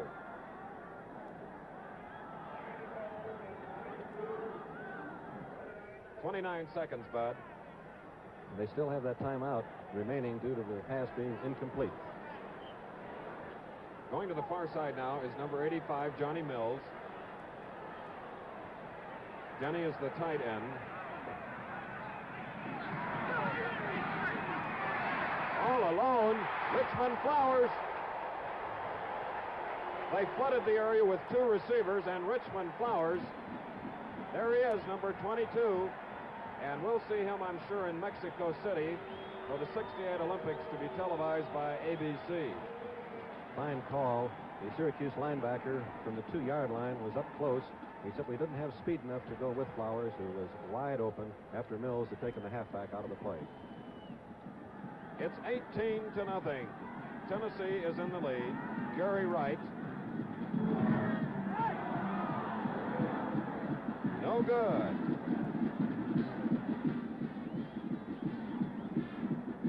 From the 2-yard line on a second and goal, let's take a look at the touchdown as thrown by Dewey Warren. There's Flowers. Flowers is the wingback. He simply turned on the speed to the flat and outran the linebacker.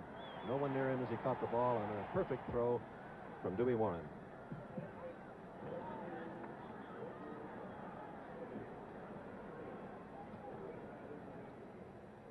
Gary Wright kicked 2 field goals to put Tennessee ahead 6-0. 2 field goals at 36 yards and 38 yards as we watch Floyd Little, who awaits the kickoff following the Tennessee touchdown. As we look at Wright, the ball is flat. It's going to be a spin kick to eliminate the possibility of a well-timed, well-blocked kickoff return. It's Little.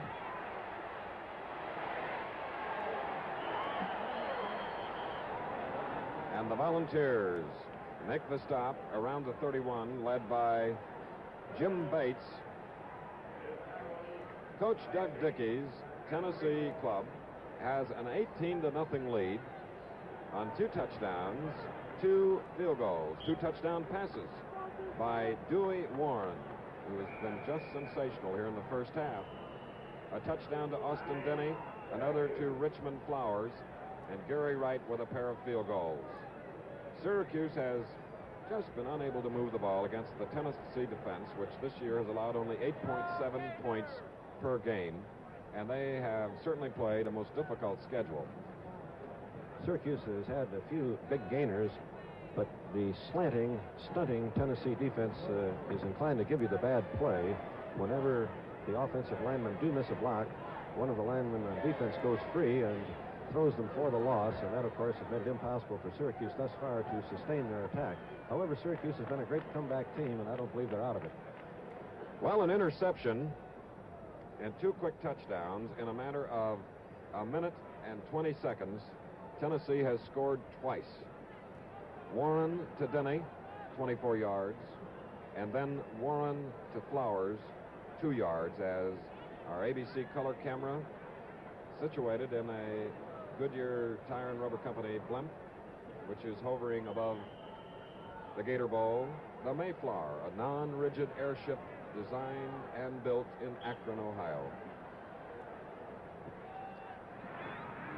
Syracuse at its own 31 with 10 seconds left in the first half. Rick Casada. A long bomb intended for Dick Town. But it's intercepted by Jerry. Wait just a minute. We'll get the jersey. It looked like Jerry Smith. Or it could have been Young who intercepted the only other pass. Well, we'll get that officially for you. a little bit later as we have the end of the first half here at the Gator Bowl in Jacksonville, Florida.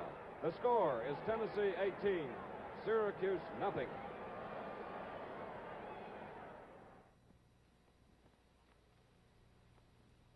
No matter where or when a State Farm auto policyholder runs into trouble, or trouble runs into him, a nearby State Farm agent takes care of everything in a hurry and personally sees to it that everything is done right. Fast, efficient claim service is one of the reasons why State Farm is the world's best car insurance value, and why State Farm Mutual is the world's largest car insurance company. If you want the best combination of protection and service for your car insurance dollar, contact any one of the more than 9,000 full-time State Farm agents across the country. The one nearest you is listed in your yellow pages. And there'll be another one in the yellow pages wherever you need help.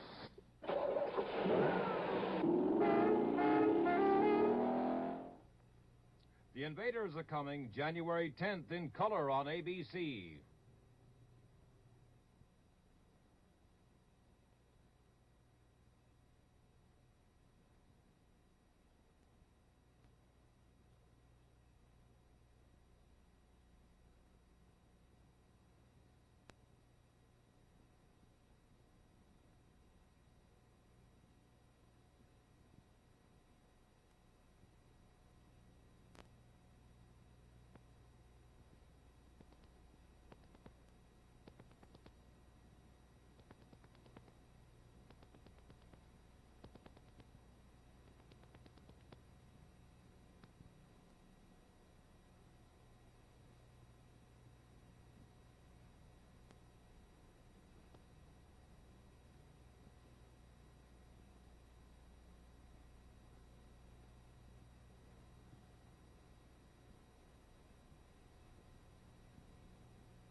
Bill Fleming back at the Gator Bowl in Jacksonville, Florida, where the Volunteers of Tennessee lead Syracuse at halftime 18-0. Right now, the Syracuse University Marching Band is on the field under the direction of Mr. Edward Bowles and assistants Ronald Ranallo and Robert Hunter. They're presenting their Motion and Melody show this afternoon, and this is the March America with precision marching by the band.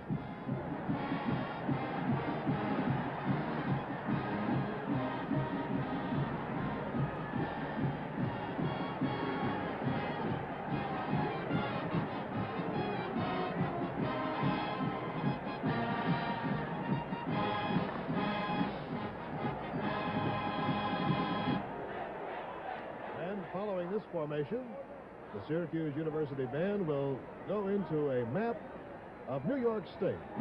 The winter wonderland right now, New York State.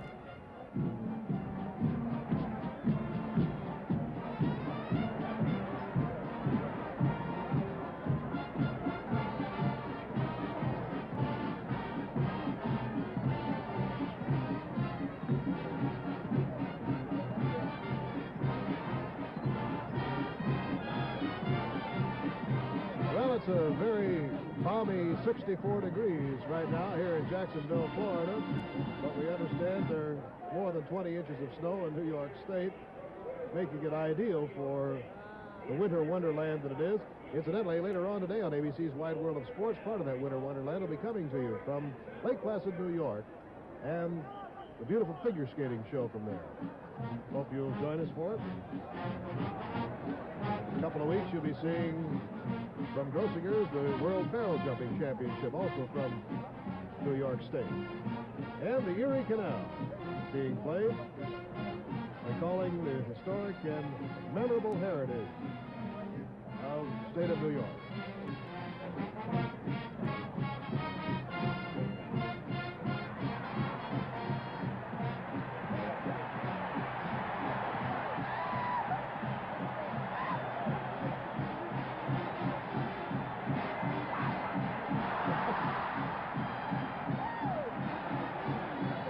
See a little altercation down here as This sign was torn down, and the gendarmes now are making haste toward that area.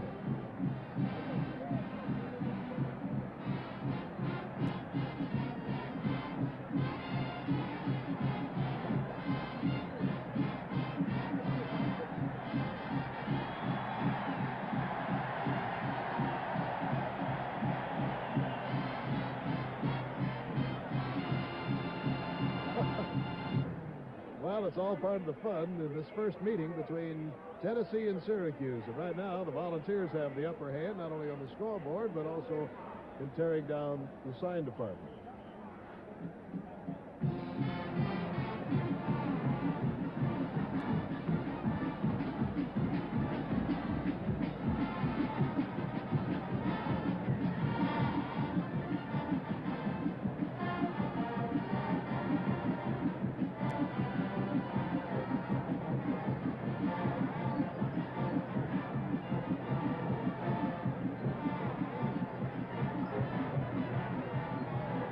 And the Syracuse fans appreciate the hospitality of their Florida neighbors. Opportunity to take in some of the sunshine and the sheltering palms.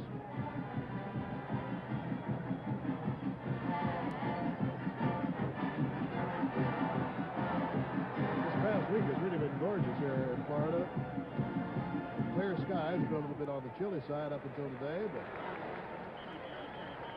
great contrast to the weather they've come from in upper New York State.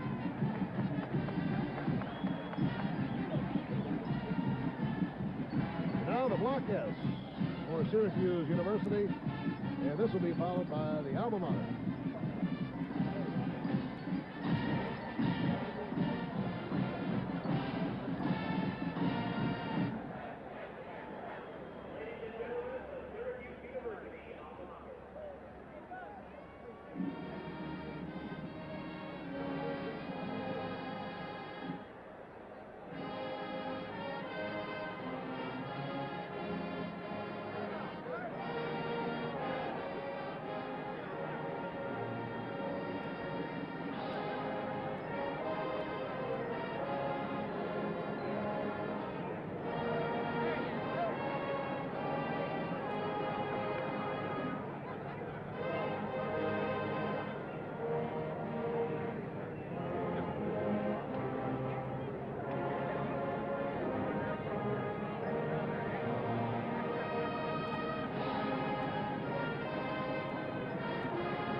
Syracuse University Marching Band. The Gator Bowl is being brought to you by State Farm Mutual, the world's largest car insurance company. Agents everywhere to help you when you need it.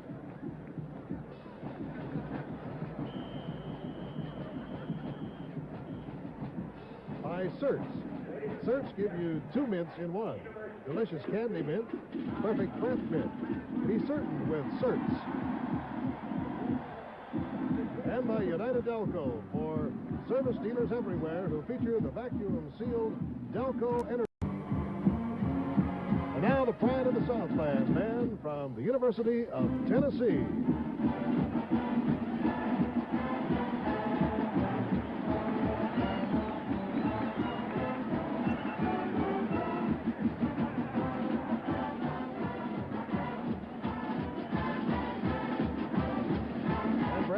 Extra zip in the march here at halftime as the Volunteers are leading Syracuse 18-0. 2 field goals by Gary Wright and 2 passes from Dewey Warren. One to Austin Denny, the other to Richmond Flowers, accounting for the score.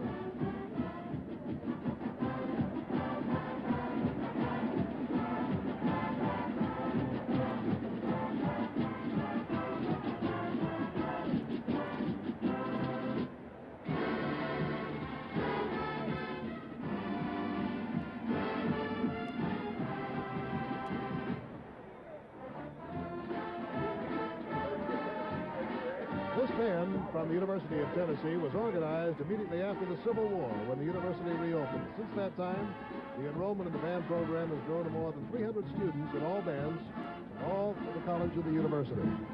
The band program is divided into several different units, and the most famous is this band you're seeing right now, the Pride of the Southland.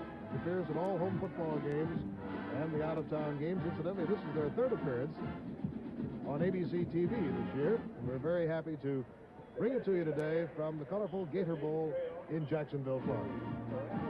This band also features precision marching with excellent music.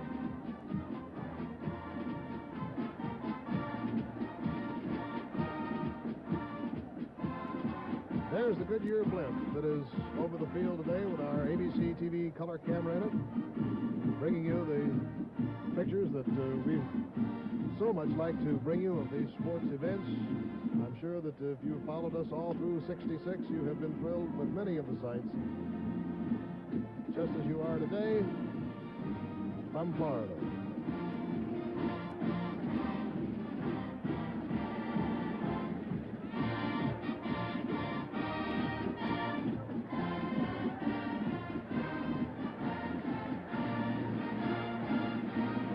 The way to watch a band show, isn't it? With precision marching, to get that amount of elevation, really lets you see the beautiful patterns that this band is forming.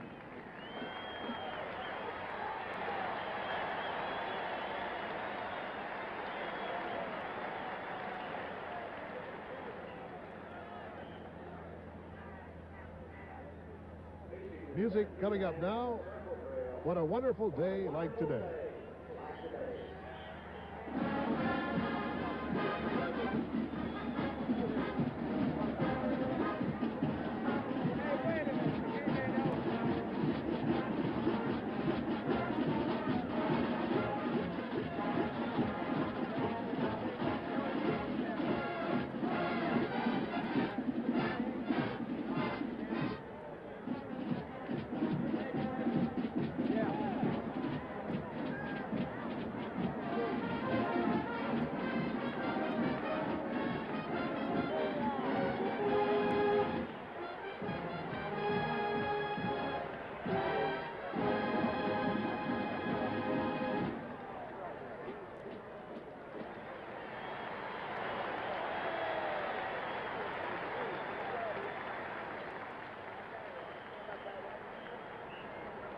Now from the circle drill, and what a wonderful day like today, the band moves into a concert formation and the stirring battle hymn of the Republic.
And now the University of Tennessee band moving into the traditional UT.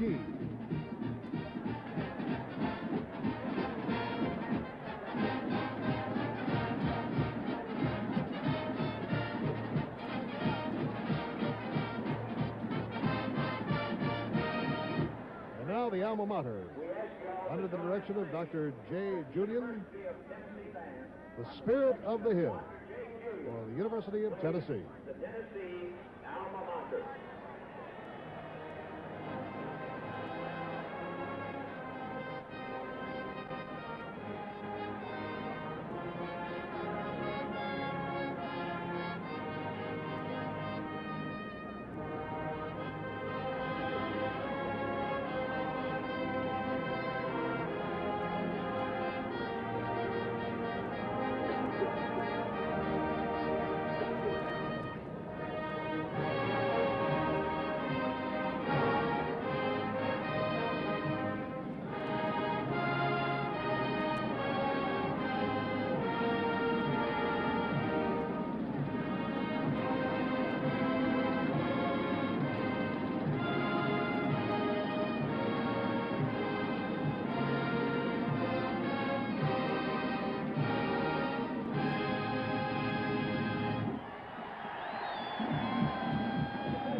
University of Tennessee and Syracuse University are members of the National Collegiate Athletic Association, which numbers 580 of the nation's finest colleges and universities. The Gator Bowl game is certified by the NCAA, which sets standards voted by its members for both the bowl associations and the participating teams. The NCAA at this time wishes to congratulate these fine teams, the Gator Bowl and the American Broadcasting Company, for providing this showcase for intercollegiate football, the All-American game for all Americans. The NCAA extends best wishes, too, for the happiest and most productive of New Years in 1967 to the viewers of this telecast everywhere.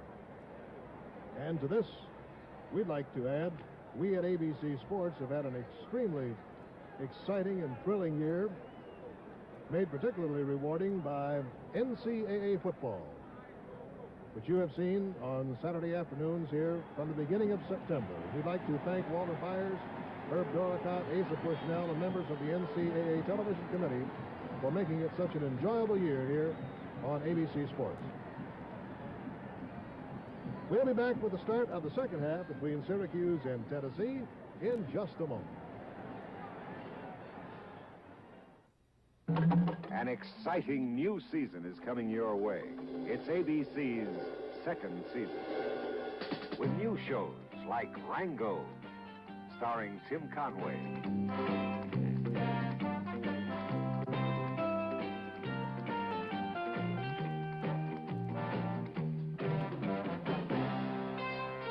The Invaders. Who are they? Only this man knows. Don't fight us. You can't stop it. It's going to happen. The Invaders stars Roy Finnis.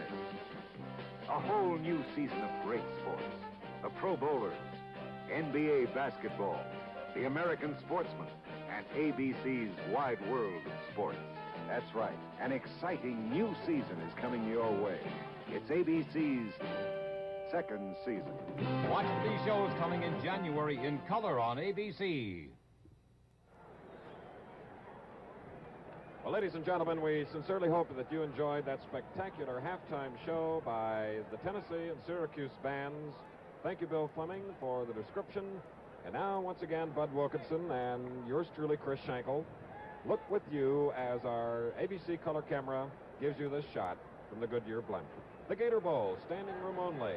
And at halftime, the University of Tennessee Volunteers have an 18-0 lead over Syracuse, and there are the first half statistics. You can see that the story of the game is in yards passing. Tennessee 189 against only 8 for Syracuse. Dewey Warren completing 12 of 20 for 2 touchdowns. Syracuse has rushed for 98 against 42 for Tennessee, but their pass defense thus far has not had enough speed to cover the great Tennessee receivers, and Warren is having a fine day throwing the ball. In the middle of the 3 men deep, Floyd Little, number 44. On the near side, far side rather, it is Tom Coughlin, and near side Ole Allen, as Gary Wright, who has kicked 2 field goals for Tennessee, will start the second half. And here it is.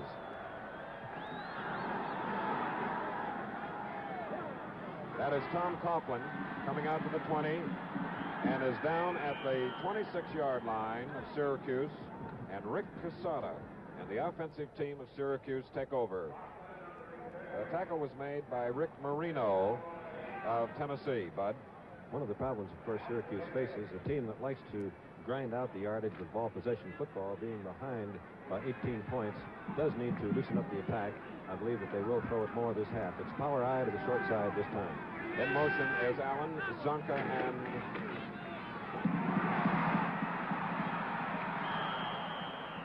beautiful balance by the big fullback at 225 pounds, 6'3", a junior, Larry Zonka, moves from his own 26 out to the 42, where Dave Murphy meets him and brings him down. Each time that he reads the slant of the defensive lineman correctly, he's popped through clean.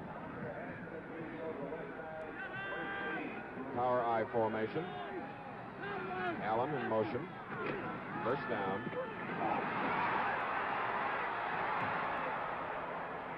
A marker is down on the field near the line of scrimmage as Floyd Little shows you why he has been All-American 3 years at Syracuse. As he goes to the Tennessee 37, The players now move back toward the line of scrimmage, which was the 42 of Syracuse. It's the second tough penalty that Syracuse has had. On Tennessee's first possession, they stopped them and then were called for roughing the kicker. They had a great drive going here. Let's take a look at this run in slow motion. You'll see how well Little reads the defense. He starts off tackle and then sees the hole open up inside. So he cuts back very quickly here. You can see him plant his foot, coming back to the short side. The Tennessee defensive men were not able to react quite fast enough. He turns on the speed here, cuts back one more time, momentarily is in the clear, but then is pulled down from behind. Back live now and in color. It's 1st and 25 from the 28 of Syracuse. Zonka gets 7 yards on the carry. The offensive holding penalty against Syracuse was the 4th offensive holding penalty that we've had thus far in the ball game. And there you look at the offensive lineup of Syracuse as the man that intercepted 2 passes in the first half, Bill Young, comes into the Tennessee defensive lineup, replacing Dave Murphy. 2nd down and 17.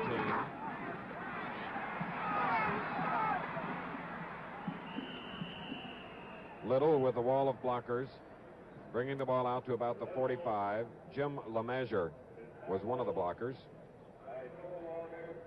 Nick Showalter and Bill Young stop Little, joined by Doug Archibald, as Floyd Little comes back to the Syracuse huddle and Tom Coughlin replaces Allen at wingback.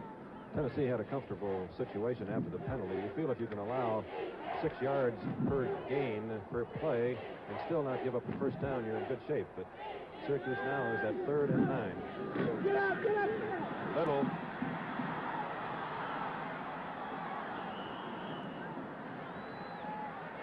Throwing a fine block was Rick Casada, the quarterback. And it's a 1st down for Syracuse at the Tennessee 44. There was a gain of 12 yards by Floyd Little as we look at the Saltine Warrior of Syracuse.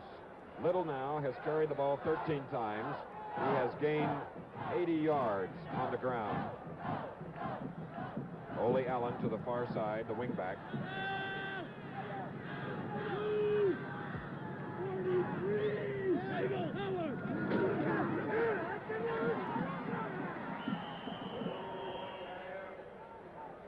Joining Floyd Little, we had Doug Archibald, number 55, and 88, Nick Showalter of the Tennessee defense, as Little now has taken the ball to the 39, a gain of 5 on the play. It'll be a 2nd and 5 here in the opening moments of the second half. Tennessee has changed their defense. They're using a split guard set to try to get an extra man in the middle against Zonka and still leave them strong enough to the flanks.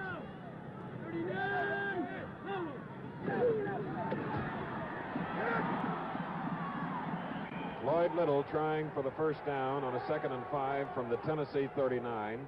Dave Murphy in defensively for Tennessee. Former Miss Teenage America, one of the Syracuse majorettes, little freshman at Syracuse. I believe that this down we'll see Tennessee go into their 7-1 short yardage goal line type defense.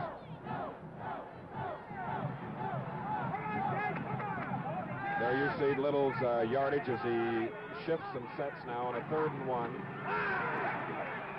Zonka is called on to get the 1st down, and he does.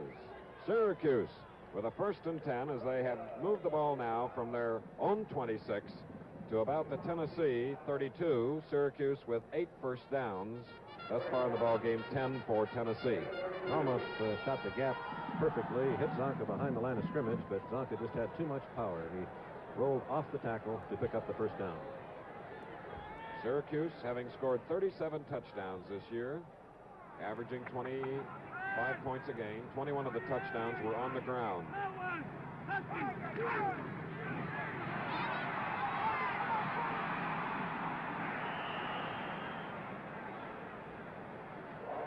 Floyd Little again. Doug Archibald, number 55 for Tennessee. And again, Rick Casada, the quarterback, blocked on the sweep to the near side. And once again, Tennessee was in the 7-1 defensive alignment. It's one of the hardest defenses to run against, but Syracuse, with that great power, great blocking, has moved the ball well against it thus far this half. Syracuse is on the move. Tennessee leads 18-0. 9:39 remaining in the third quarter. And Syracuse has taken the second half kickoff. They have controlled the ball for the first 5 minutes and 35 seconds with the rushes of Little and Zonka. Jim McDonald stopped Little on the last play at the 25, so it'll be a 3rd down and 2 at the Tennessee 25. Jim Murphy is the offensive center now for Syracuse. Zonka is very close to the first down. He gets it. Great line takeoff by the Syracuse offensive forward wall. Tennessee again on their goal line 7, and the linebacker almost shot the gap. Zonka hit right straight into the power and picked up the first down.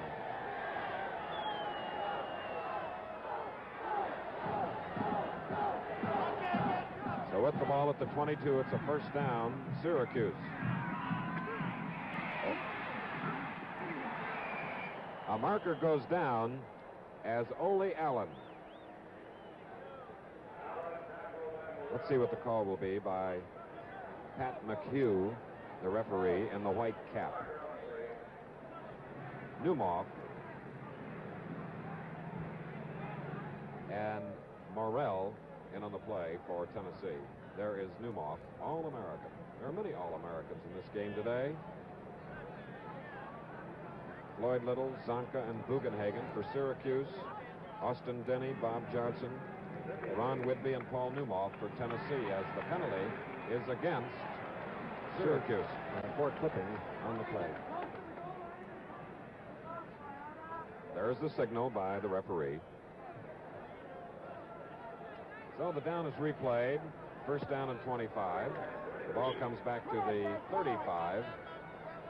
The Tennessee 35, as Tom Rosia is snapping the ball now for Coach Ben Schwartzwalder.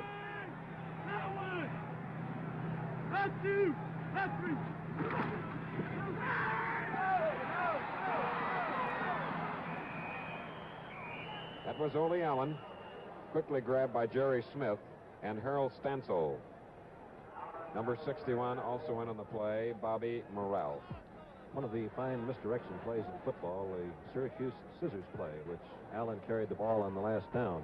When you have Little and Zonka faking to one side, the defense has got a great magnet draw that way, which sets up the scissors for Allen coming back. Murphy replaces Bill Young defensively for Tennessee. 2nd and 15 for Syracuse. Floyd Little.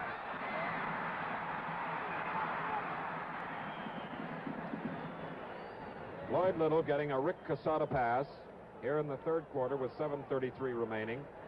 And in slow motion, Bud, you can join the viewers once again. Very fine throw by Casada here.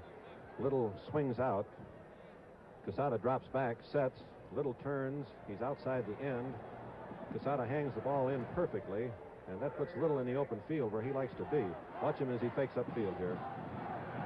Cutting pass between two men before he's tackled on the 17-yard line. And it's 3rd down and 7 for Syracuse. Little. A bruising run by Little, battling for the first down, and he gets it. So Syracuse, for the first time, is inside the Tennessee 10. As we look at Coach Ben Schwartzwalder on the left and Doug Dickey on the right. I don't believe that I've seen a team this year overcome 2 15-yard penalties on the same drive as Syracuse has just done. Okay, it's time out here at the Gator Bowl in Jacksonville, Florida, where the score is Tennessee 18, Syracuse nothing.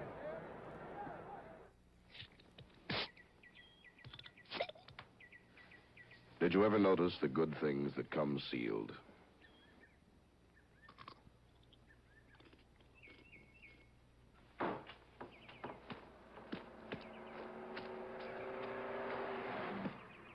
Delco Energizers come sealed. Vacuum sealed at the factory to give you all the power you pay for. Your dealer doesn't break the seals and add fluid until you buy. Then you get fresh power. More power to start your car. You also get this Delco Eye. It glows amber to tell your serviceman when water should be added. Energy you can count on. Power that starts with you. Get a Delco Energizer wherever you see this sign.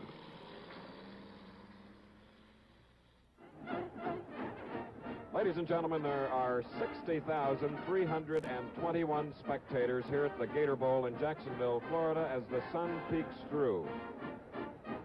We have been here televising the Gator Bowl for the past 3 years, and each of the 3 years the capacity crowd and the demand for tickets gets larger and larger. In fact, Bud, I'm glad we didn't have too many people that wanted tickets, or we would have disappointed a lot of folks. They were very difficult to come by last night for anyone, and many people looking for them. And rightfully so, because Tennessee is meeting Syracuse. Syracuse with a first and goal at the Tennessee 8. Little in motion. Quesada gives to Zonka. Zonka's on the move. Zonka is at the goal line. Touchdown!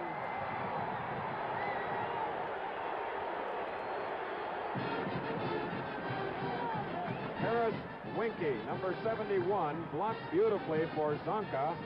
And Larry Zonka, who scored 7 touchdowns this year and gained 1,012 yards, adds 8 more to his total, and he put Syracuse on the scoreboard for the first time, capping a 74-yard drive and 16 plays, as Alex Gusev now will try the point after.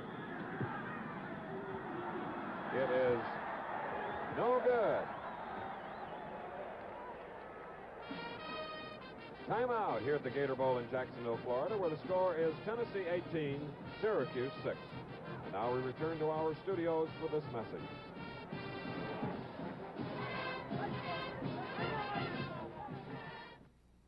In the old days at Chalk's Flying Service, only Leonard and Mrs. Franklin smoked L&M's. Now Ned Ames has come over. When you've got today's best taste in smoking, people find out. Come on over to the L&M site. I said, so come on over for the taste of it.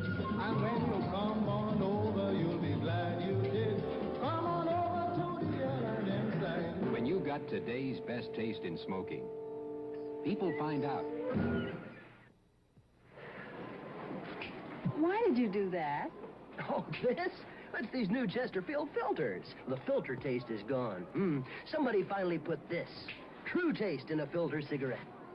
True taste, right? Go ahead and snap. Oops, wrong fingers. Nope, come on. Oh, boy. Practice, I'll be back. It's true, it's gone. The filter taste is gone. New Chesterfield filters have put true taste in a filter cigarette. On the near side, Richmond Flowers, the sensation of Tennessee, and Bill Baker on the far side await Alex Gusev's kick following a Syracuse touchdown of 8 yards by Larry Zonka. Tennessee is in the lead, 18-6. Into a quartering wind. The kick is short.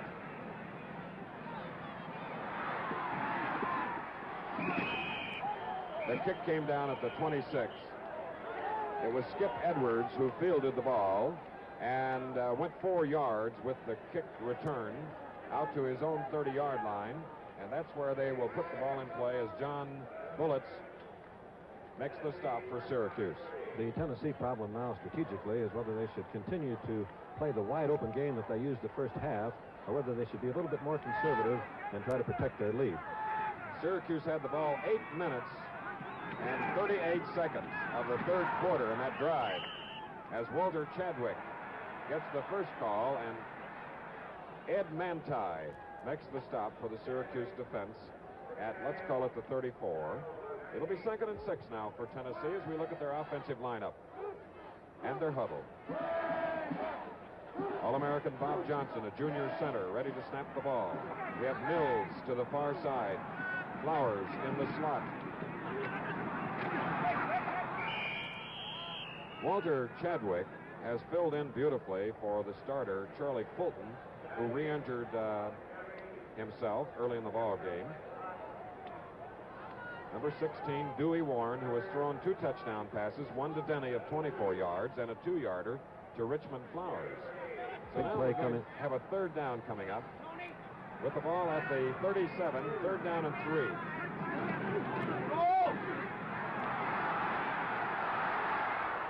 And Chadwick gets the first down for Tennessee. Running into Ed Manti and Bill Zaneski. There is number 20, Walter Chadwick from Decatur, Georgia, a junior. One of the great short yardage plays in football is the quarterback option, which you just saw. Warren coming down the line had the end box to cover Chadwick. He would have been able to turn upfield and pick up the first down. When the end played the quarterback, he was able to pitch for sizable yardage. Mills and Flowers are set to the far side. 1st and 10. There's Mills. Look out.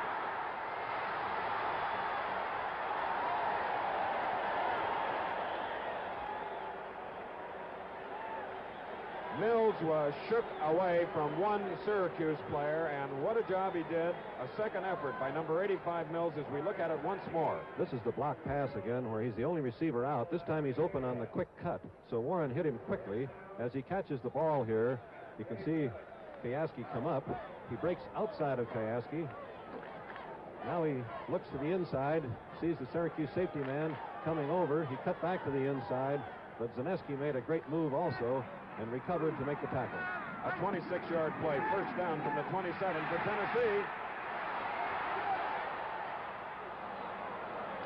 And the rush on Dewey Warren was engineered by Terry Rowe, a senior from Walton, New York.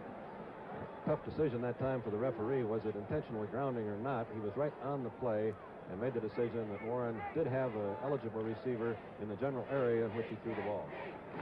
There was a 13-yard loss in the making. So it'll go now as a 2nd down and 10. Tennessee with the ball. Their cheerleaders. Flowers comes to the near side. 2nd and 10 from the 27. Mills is the split end opposite.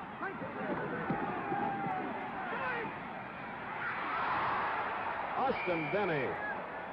What a catch.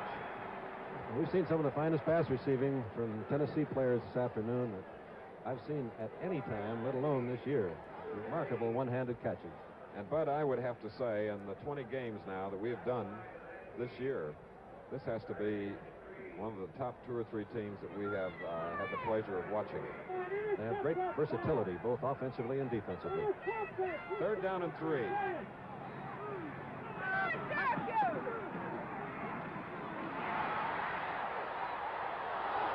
A loose ball. Syracuse may have gotten it. And so a Tennessee drive, as a result of hard hitting, is stalled. As the Orangemen from Syracuse get it. Number 35 getting off the pile was Steve Zagalia, and number 80, Art Toms, recovered the ball for Syracuse. There is Toms, number 80, as we have a timeout here at the Gator Bowl in Jacksonville, Florida, where the score is Tennessee 18, Syracuse 6.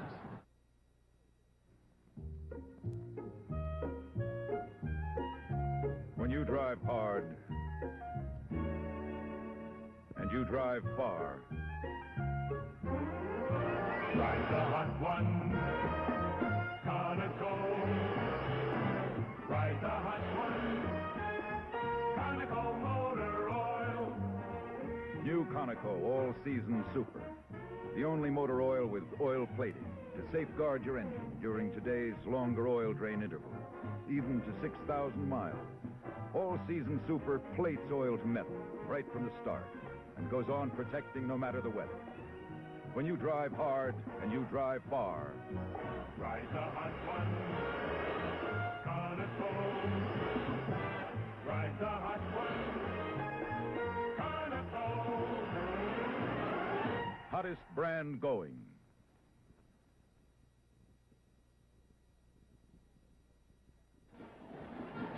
With 3 minutes and 14 seconds remaining in the 3rd quarter, it's 18-6. Syracuse has just gotten the ball back on a fumble recovery. Here's a reminder. Later this afternoon on ABC's Wide World of Sports, you'll be seeing international figure skating from Lake Placid, the Nassau Trophy sports car race from Nassau, a special preview of NBA basketball featuring highlights of action during the 1965 season. And an interview, Howard Cosell with Cassius Clay and Ernie Terrell. Little explosion there. So be with ABC's Wide World of Sports later today. Here's Syracuse now. Rick Quesada, 1st and 10. The ball at about the 11. Floyd Little moves to the 15, comes out to the 20. Jerry Smith made the tackle for Tennessee as we look at Little now, who has moved the ball on the ground effectively. He has 110 yards in 19 carries. Syracuse is using the power I to the short side of their line, and they're getting Tennessee a little bit out of position defensively. The line has been overshifted to the strong side, and the tactic has made it impossible for them to keep possession of the ball. 2nd and 2 now. That is Larry Zonka squirming, hopefully for the first down.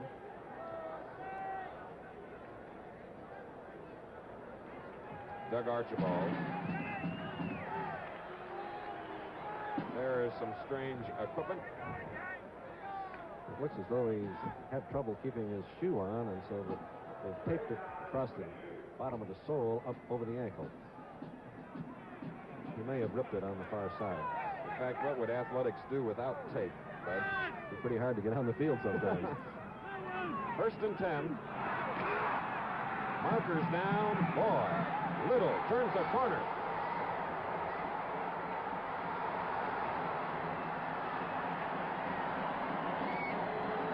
Little goes from about the 21 of Syracuse to the 21 of Tennessee. A marker was down back at the line of scrimmage, but apparently the penalty is against Tennessee. It often happens, Chris, that when your team knows that they have committed a penalty, they relax, and when they relax, they forget that the ball is in play. Therefore, Tennessee relaxed after jumping offside. Syracuse snapped the ball. While Tennessee was relaxed, Little almost broke into the clear. This moves them into the 24-yard line. Excellent field position. A 55-yard run. We'll show you that offside as Floyd Little goes 55 yards on that magnificent run, helped up by Tom Coughlin. A face mask penalty, not an offside. There is the personal foul signal as a result of a face mask violation, and Tennessee was offside.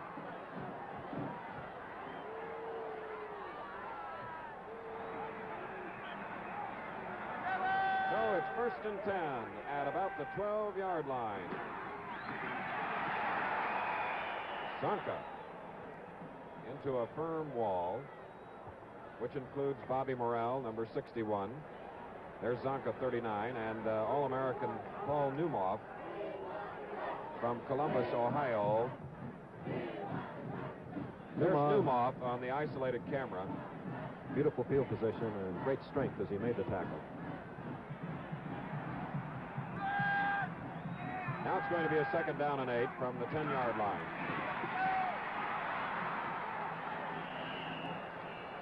Little gets 6 more yards.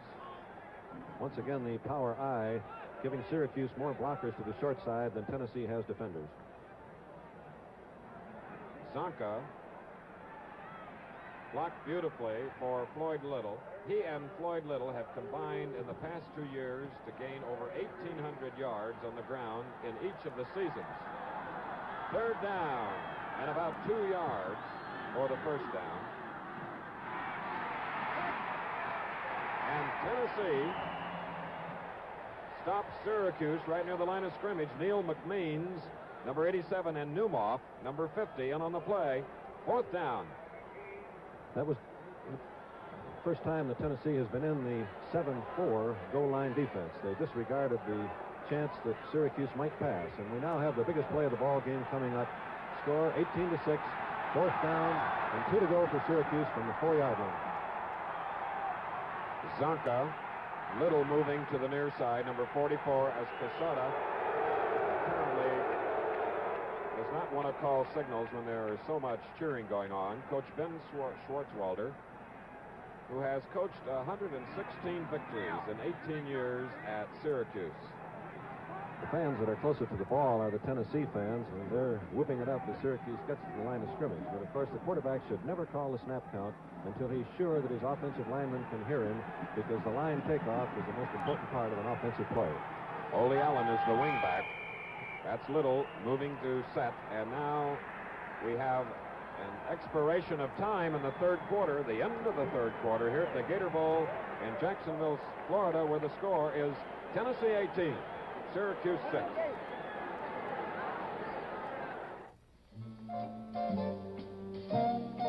If he kissed you once, will he kiss you again?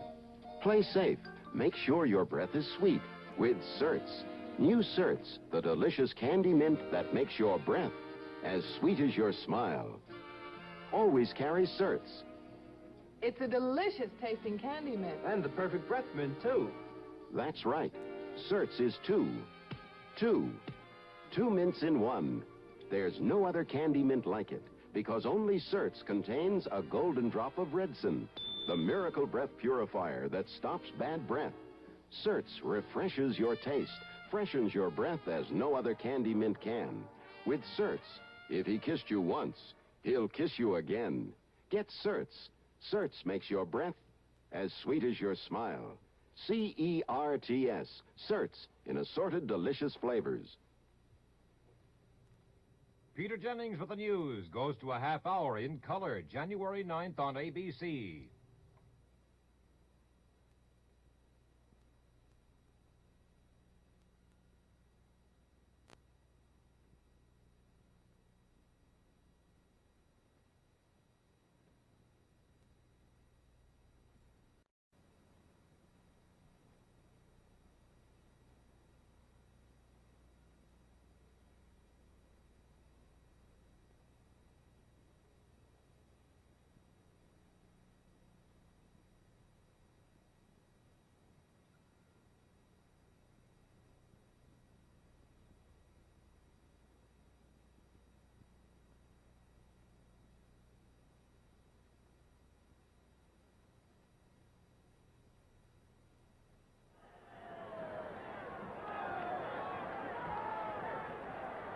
The fourth quarter now gets underway, and Syracuse has the ball, 4th down and 2. At the Tennessee 4, a big play. Let's watch it. Little sets to the far side. Allen. And the Tennessee defense, Nick Showalter, number 86. Number 88, Nick Showalter, is the man that was not fooled on the play to the outside by Ole Allen, and Tennessee takes over on downs at its own 7-yard line. First down. He was not only not fooled, Chris, but he battled his way right straight through 2 blockers and made the tackle as he fought through the last blocker. Let's watch him now as he comes across. It's a pitch back to Allen. There's Showalter fighting past Floyd Little, fighting through Zonka to make the tackle. A great play, tremendous determination. 18-6, Tennessee leading now. That is Dewey Warren, the quarterback. Right on the shoulder pads was Herb Stecker, number 82. There's Warren, number 16, who helped Stecker to his feet. Syracuse certainly dominated the third quarter, Chris. They ran 24 plays to 5, and they had the ball for 11 of the 15 minutes.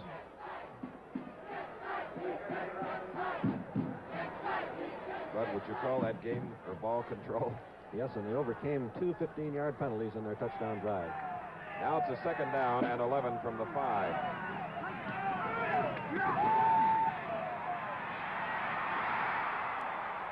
That was Richmond Flowers,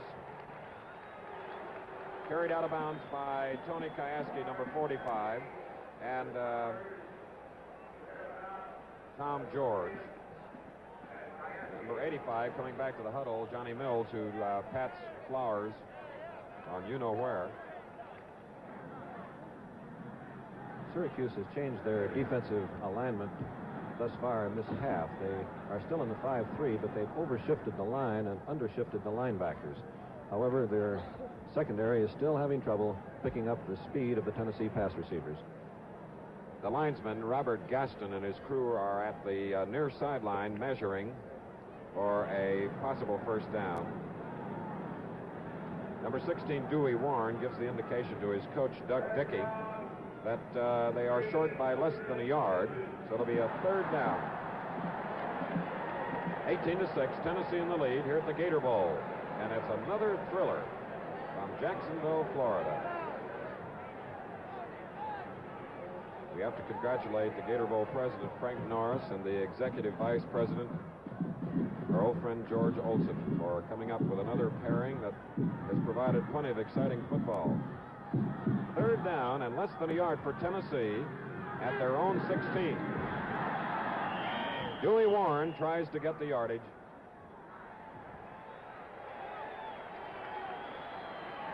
And it is a first down for the Volunteers. Dewey Warren, who gained 1,716 yards in the air, carries the ball for Tennessee and gets the big first down. Syracuse took the gamble of having all 11 men within 4 yards of the line of scrimmage. Had Tennessee passed, it might have gone, but they accomplished their purpose by getting the first down. Walter Chadwick, the ball carrier for the Volunteers. Ed Manti, number 40, in on the tackle for Syracuse, joined by Steve Zagalia. So with the ball out at the 24, it's a gain of 6. It'll be a second down and 4. The ball is on the 24 of Tennessee with 13 minutes remaining in the ball game. Tennessee leads 18-6. Flowers to the far side. Mills to the near side. Chadwick in motion. And Pickens is stopped by number 72 Fitzgibbons, Herb Stecker, and Terry Rowe, and John Kroc.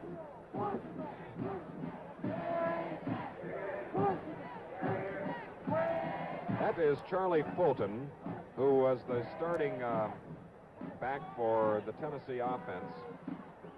Pulled a groin muscle on a sweep-type play, and he's just watching the game now. Third and about 5. Intercepted by Kajewski. Well, he timed it perfectly. Tony Kajewski of Syracuse University turns the tables on Tennessee, coming up with a big interception here. Kajewski, who had 4 this season and was the leading interceptor for Syracuse, as we look at it once more. Kajewski is back as Mills starts down the field. The ball is thrown softly. He timed it perfectly, breaking in front of Mills, moving down the sidelines, avoiding the first tackler, picking up a couple of blockers, but then being caught from behind. Syracuse in great field position at the 15. On a reverse, Ole Allen fumbles, and Tennessee gets it back. Allen fumbles. So in 2 plays, an interception and a fumble, as Harold Stansel recovered the fumble, number 43 coming to the near sideline. So Tennessee gets it right back with a 1st and 10 at its own 14. Wow.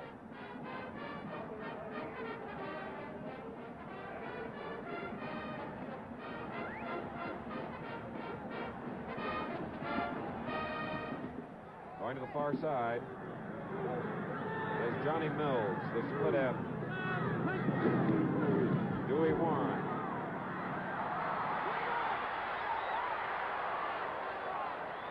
And that was Richmond Flowers, number 22, who was in the slot.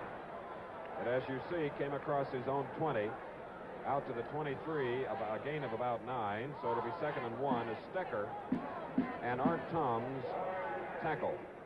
Once again, the superior speed of Flowers making it possible for him to outrun the linebacker. A further medical report on Charlie Fulton of Tennessee. In addition to the groin injury, he also has cracked ribs. Johnny Mills to the far side, 2nd and 1.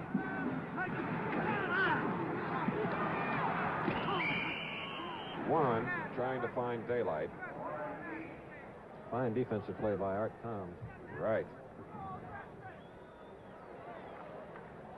Saltine Warrior, the Syracuse cheerleaders and the band on the far side of the field looking on. And it's going to be a 3rd down and 1 for Tennessee. On the last, their own 24. On the last 3 short yardage plays, Tennessee has run the quarterback option.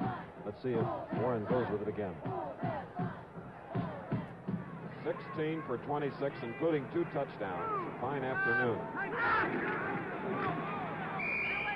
Right you are, Bud. Did he make it? Art Toms again in on the play, along with Terry Rowe, number 16. First down for Tennessee. The scoring has been 2 field goals by Gary Wright, 2 touchdown passes by Dewey Warren, 1 to Denny and 1 to Richmond Flowers.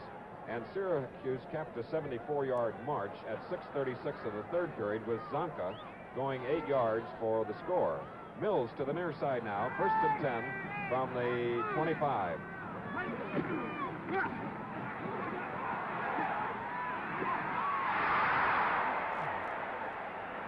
What a catch.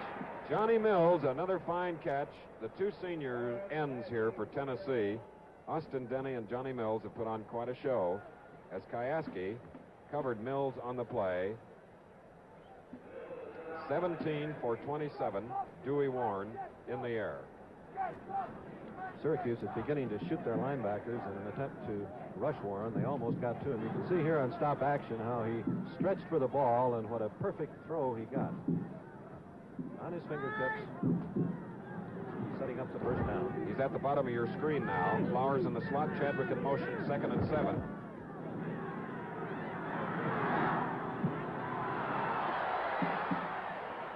It was intended for the split end. Mills, as Kyaski, number 45, covered him. Floyd Little and his teammates look on from the far side, and Little, incidentally, has 22 carries, 170 yards. And he wants to get back in the game, Chris. Right. He's off to the Hula Bowl, Bud. Not a bad place to be headed. Well, we might as well go, too. ABC's Wide World of Sports will bring you the Hula Bowl a week from today.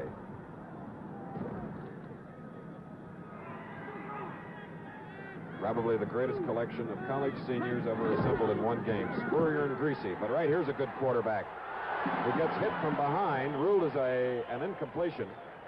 Dave Casmay and Art Toms pinching in and get Dewey Warren. So it's going to be a 4th down for Tennessee. And a great all-around athlete comes in, Ron Whitby, who played basketball in the Sugar Bowl tournament last night, scoring 20 points, but was defeated along with his teammates by Boston College, as Floyd Little now is deep.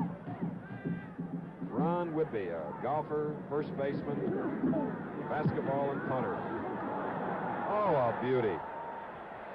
Little at the 25.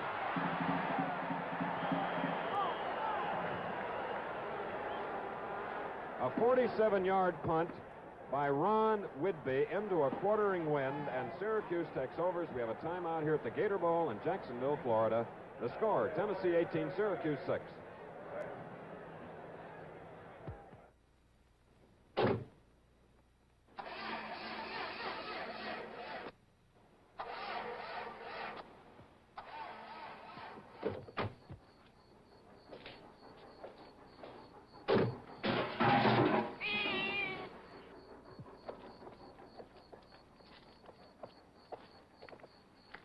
If you have to drive in places where you don't want to walk, put a Delco Energizer in your car.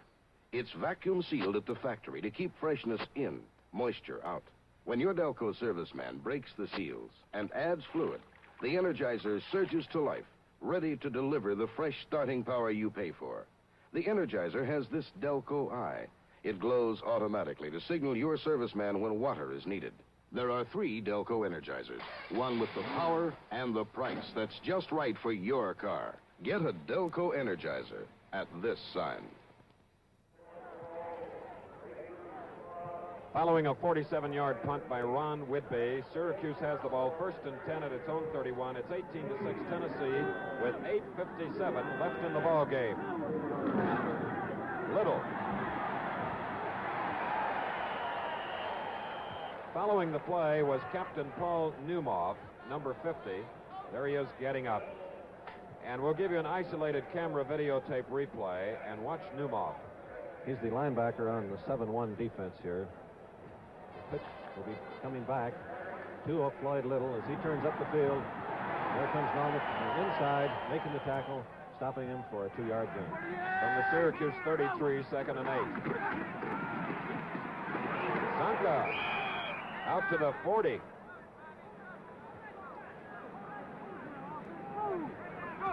Another block by Gary Bugenhagen, an All-American. And a measurement now called for.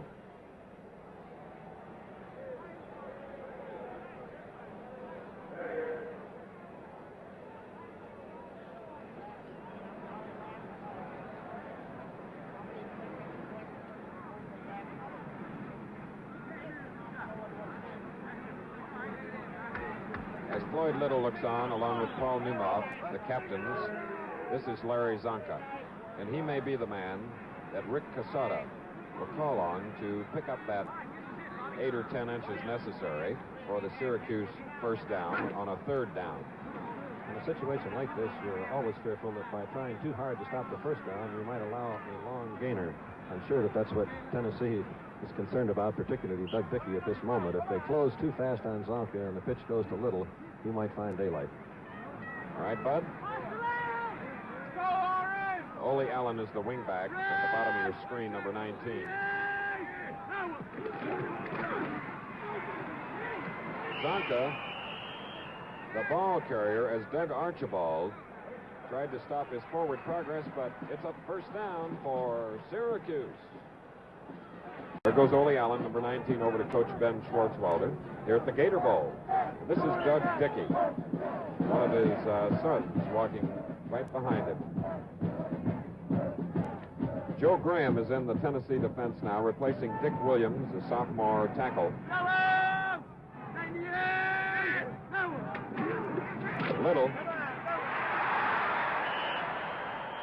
That was Dave Murphy, number 25, that came up with that big defensive play. Harold Stansel was there to make sure.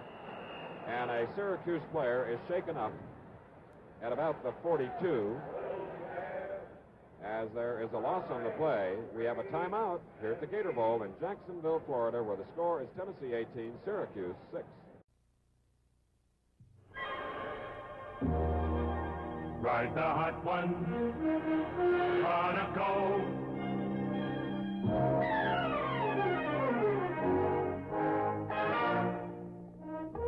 When most of us ride the hot one, it means we're getting quality products for our cars.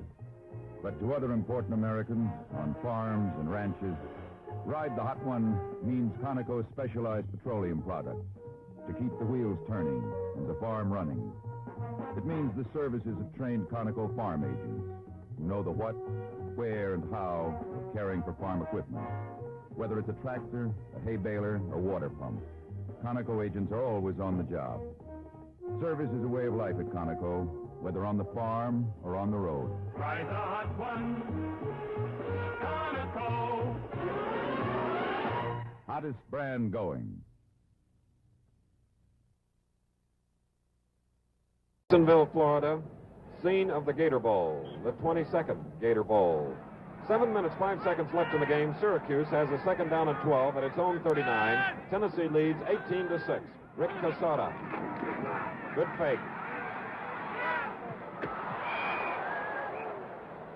A fine rush by Neil McMeans of Gate City, Virginia, caused Casada to be a little bit off on his pass intended for Floyd Little. So it'll be a 3rd and 12.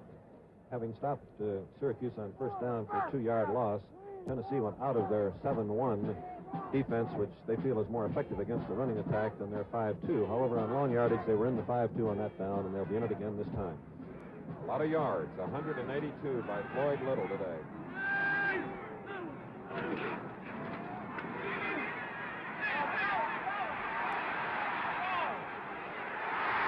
Doug Archibald, number 55 at midfield for Tennessee.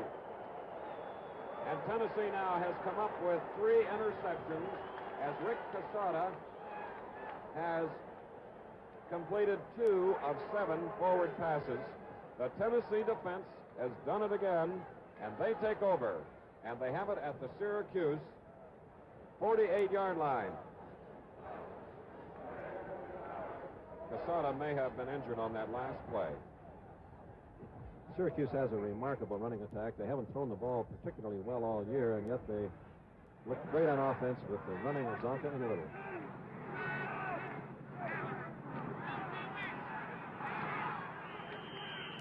Walter Chadwick, Gehring and Terry Rowe, joined by Zagalia on the tackle.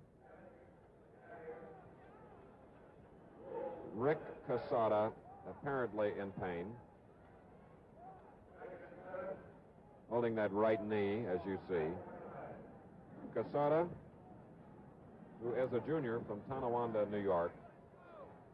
Tennessee with a 2nd and 7 now at the 46, I think at the 45, as Chadwick carries for Tennessee. Steve Zagalia again in on the play. And Art Toms, number 80. Zagalia, number 35. It's a very important down here for Tennessee. They need the first down to keep possession of the football. It'll be a 3rd down and 5. Casada still in pain on the sideline as Dewey Warren calls signals. That was Chadwick colliding with Manti, number 40, and Stecker, number 82. So it's a closed fist by the referee, which means 4th down at the 40. 4th down and 2 for Tennessee with 5 minutes, 1 second left in the ball game. Ron Whidbey is in the lineup, number 11, and Floyd Little is deep around his own 4.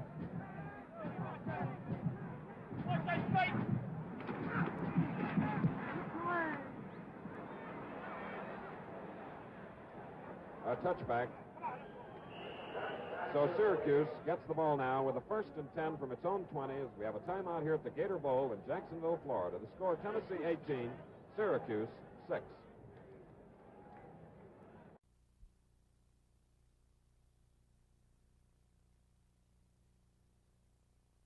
There are about 7 million men who use Vitalis.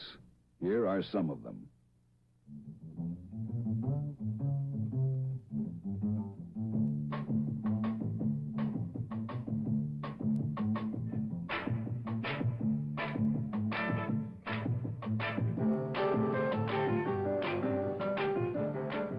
If these men and 7 million others use Vitalis, there must be a reason. Vitalis is 100% greaseless. It spreads more easily than a cream ever could to let you groom every hair on your head. And with 7 million heads, 2 million more than any other hairdressing, that's a lot of hair. I haven't changed to band spray deodorant, and I still make a lot of touchdowns. Who wants to tackle you? I don't know. New Band Spray stops odor. Won't wear off as the day wears on. New Band Spray. I used it. Syracuse University now has another opportunity with 4 minutes and 37 seconds left in the ball game in the Gator Bowl. 1st and 10 at their own 20. Rick Casada is back there calling signals. Little and Zonka behind him. The ball goes to Floyd Little, the captain. He gets very little yardage, if any, none. Bobby Morrell in on the play, so it'll be a 2nd down and 10. The old yardage record in the Gator Bowl was 175 yards on the ground in 1948 by Lou Gambino of Maryland, and it appears that Little has passed that with about 182 to this point. Coughlin to the near side, 2nd and 10.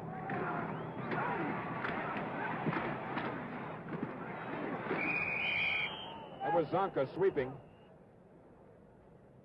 Number 39. He's got great power, and he has a remarkable balance for a big man. You can just get a good idea how hard-hitting this football game has been at just looking at Larry Zonka. He's got to be tired, because they have been hopping. But he certainly hasn't given up. He's making the same effort now that he did when he was fresh. Another 1st down for Syracuse. This one coming at the 30.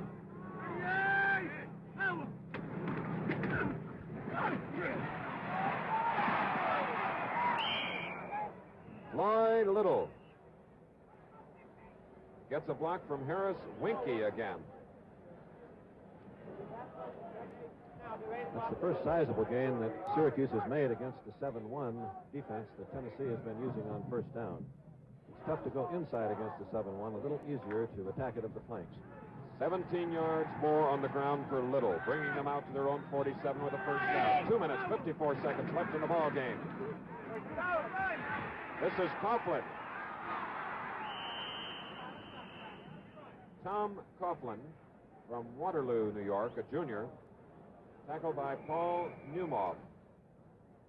And it appears that one of the teams have asked for a timeout, and there you see Floyd Little's unofficial rushing yardage in 26 carries.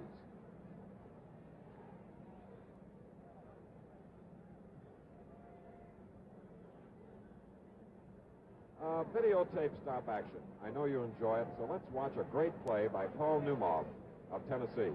Here he is moving laterally along the line of scrimmage. The All-American linebacker, and this play will give you some idea why. He jumped over the blocker, looked like a hurdler, didn't even break stride. Drives in perfectly, putting his head in front of the ball carrier to make a fine tackle.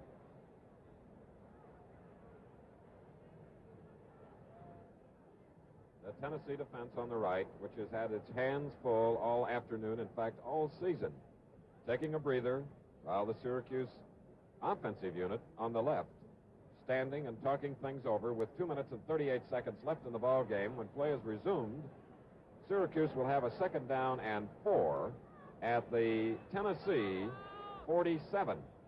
Ole Allen comes into the game, replacing Tom Coughlin. From our camera suspended on a 200-foot crane at the right end zone, you get this shot. Remember, Monday, January 2nd, you will see the annual Tournament of Roses parade here on ABC.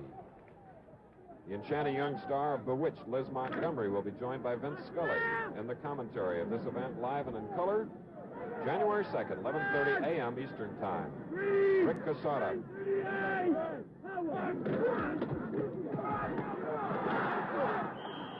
Larry Zonka gets the first down and deeper into Tennessee territory.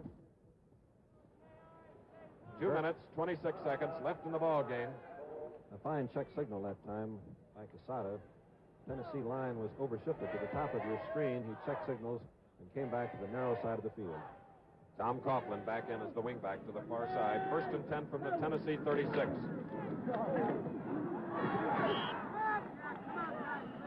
Another fine run by Larry Zonka. Tennessee is almost able to ignore the passing threat of Syracuse, but the power of the Orange running attack moves the ball without the pass fake. And Zonka adds 9 more yards to his total.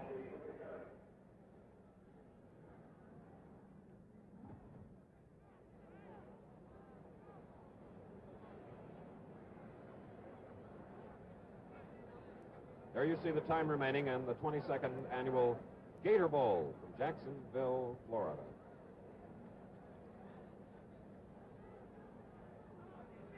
Don't forget, a week from today on ABC's Wide World of Sports, it'll be the Hula Bowl. There is Allen reporting back to the Syracuse offensive unit, replacing Coughlin. And here we go. With a 2nd down and 1, Syracuse has the ball at the 27 of Tennessee.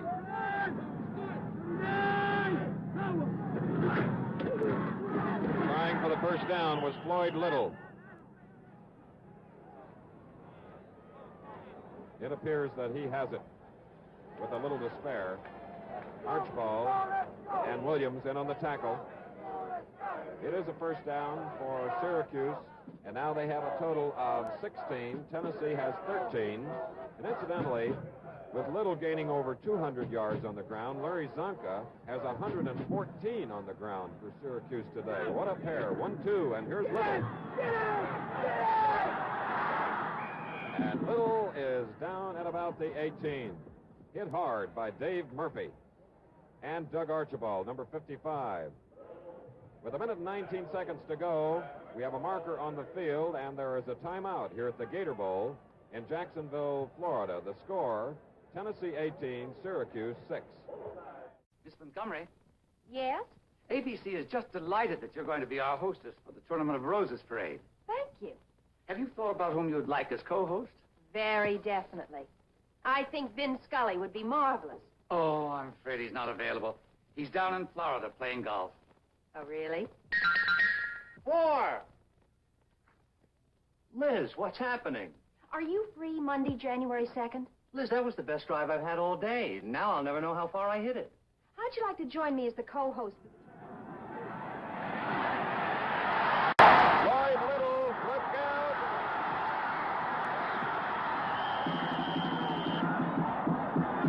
Floyd Little, as the down was replayed following 2 personal foul penalties, 1 against each team. And now, with the clock running less than a minute, Syracuse lines up quickly. They have the ball at about the 5-yard line with a 1st and goal to go, and they are trailing 18-6 at this point. Little was back to pass on the throw. When he saw that the receivers were covered, he reversed his field, turned on that amazing speed, cutting back across the field to put Syracuse in scoring position.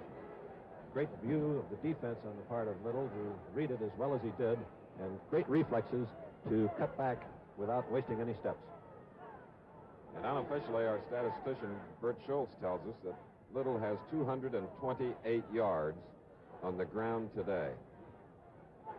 What a way to cap a college career. He'd much rather see the scoreboard a little different, though, because Tennessee is in the lead, 18-6 with 56 seconds remaining, and Syracuse has a 1st and goal at the Tennessee 5, and here is a test for the Tennessee defense again.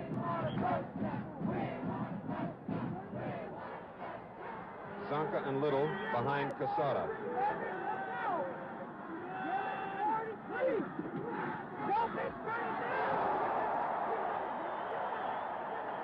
Paul Newmoff right around Larry Zonka. Boy, he chilled him, Chris. Wow.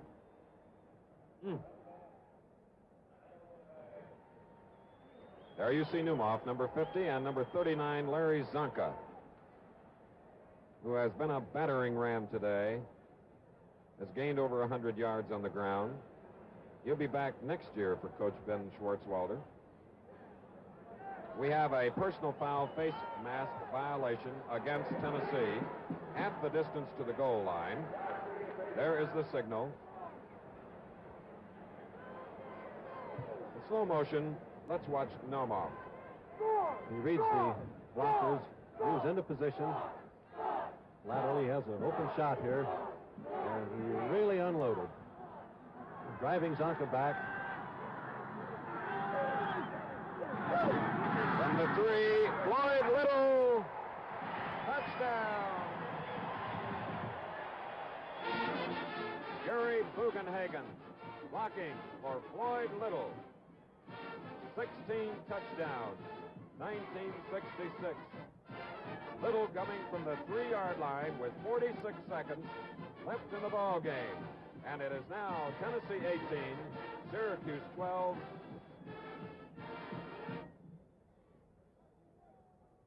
Syracuse has certainly dominated this half. They've had the ball approximately 19 minutes thus far in the half, and they've run more than twice as many plays as Tennessee.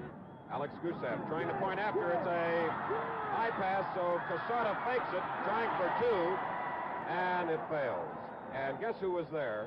50, Paul Newmoff, the All-American. He's everywhere. So with 46 seconds remaining in the 22nd Gator Bowl, it is Tennessee 18 and Syracuse 12 as Floyd Little capped an 80-yard march.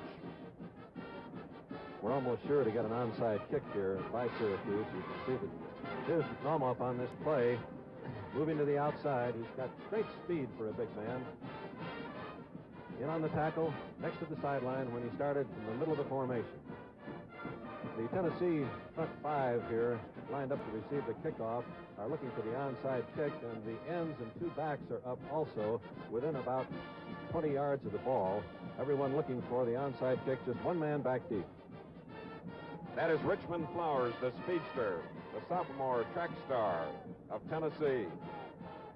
And Dick Murphy will kick the ball. No, he didn't. It was Mayaski that crossed them up trying for an onside kick. And it went at least 10 yards. Indeed, But it was Tennessee that alertly grabbed the ball. Richard Pickens, the offensive fullback for Tennessee, covered it. And now Tennessee, with 43 seconds left in the ball game, have it 1st and 10 at their own 40. I know that many people would like to see them try to score, Chris, but you're playing the game to win, and I don't believe that we'll see the ball in the air. Mills to the near side along with Flowers. Dewey Warren at quarterback, holding on to that ball, gaining perhaps a yard. Clock is running, coming up to the 20-second mark.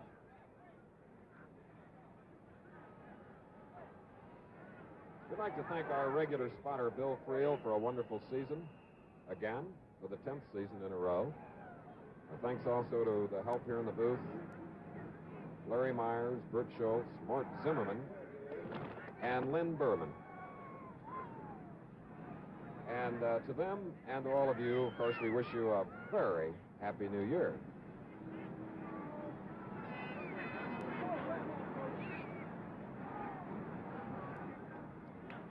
And Bud, with one more game to go in Honolulu, I'd like to say what a pleasure it's been having you as a sidekick. Chris, very mutual thought.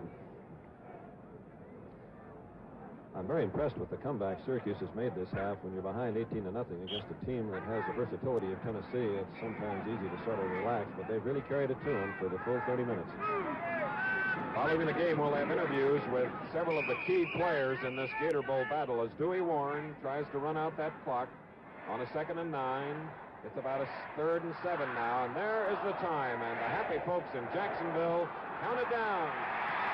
And Tennessee wins the ball game despite a great effort by number 44, Floyd Little, and his teammates of Syracuse, coming up with an 18-12 victory. There is Floyd Little going to the dressing room on the far side, shaking the hand of a Tennessee battler, and there you see the friendliness now that reappears following the game itself, the contest. They always say that the major purpose in competition is to earn the respect of your opponent, and certainly both of these teams have accomplished that today. That's right. It was the first time that these two teams had ever met on the football field as Doug Dickey climaxes his 3rd year at Tennessee happily on the shoulders of a couple of players, including Ron Whitby, number 11. Once again, the final score, Tennessee 18, Syracuse 12. We'd like to thank Coach Ben Schwartzwalder, his staff, Larry Kimball, the Sports Information Director at Syracuse University, and also our expression of gratitude to Coach Doug Dickey, his staff, Haywood Harris, the Sports Information Director at the University of Tennessee, for all of their help. The executive producer of the Gator Bowl was Roone Arledge. The Gator Bowl game was produced by Chuck Howard and directed by Andy Sedaris. Our associate director was Louis Frederick. Technical director Vern Hendrickson. Well, since this game marks the conclusion of our regular and postseason NCAA college football series, we'd like to thank some of the people who have made outstanding contributions to these color telecasts. The associate producer of NCAA football, Jim Feeney. Our assistants to the producer, Joe Assetti and Roger Goodman. And our unit manager, James Hay. We'd like to mention some of the technical personnel who have worked so hard on these NCAA color telecasts. Obviously, time would not permit us to mention all of their names, but the following are some of the men who have done an extraordinary job. Technical directors, John Broderick, Tom Sumner, Bill Morris. Engineering supervisors, Bob Gabrielson, Roy Robbins, Bill Stone.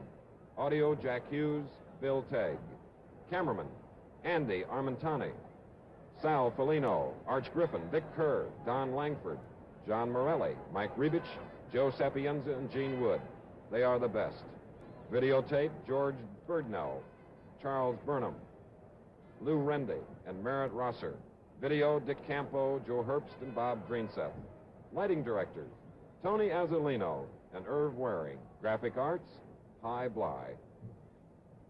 And remember, today on ABC's Wide World of Sports, you'll see the international figure skating from Lake Placid, New York, the Nassau Trophy Race from Nassau in the Bahamas, a preview of our NBA basketball season, which starts tomorrow live and in color from Los Angeles, and the recent explosive interview Howard Cosell had with Cassius Clay and Ernie Terrell.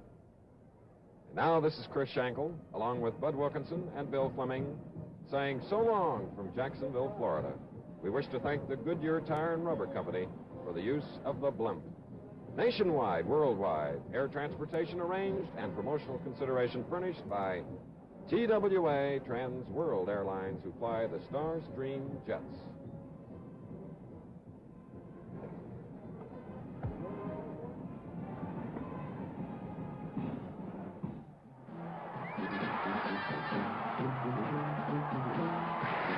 The Gator Bowl has been brought to you by Vitalis. Vitalis with V7. Vitalis keeps your hair neat all day without grease. Prevents dryness, too. By United Delco, who feature the Energizer wherever you see the United Delco service sign. By new Chesterfield filter cigarettes. Somebody had to put true taste in a filter cigarette, and Chesterfield did it. And by Conoco, ride the hot one. Conoco, the hottest brand going.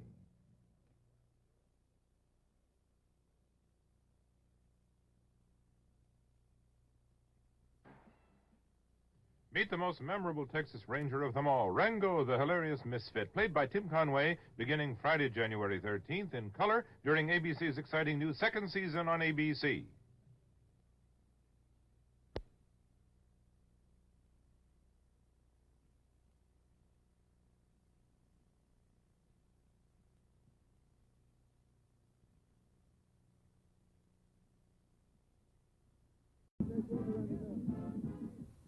Yeah. Okay.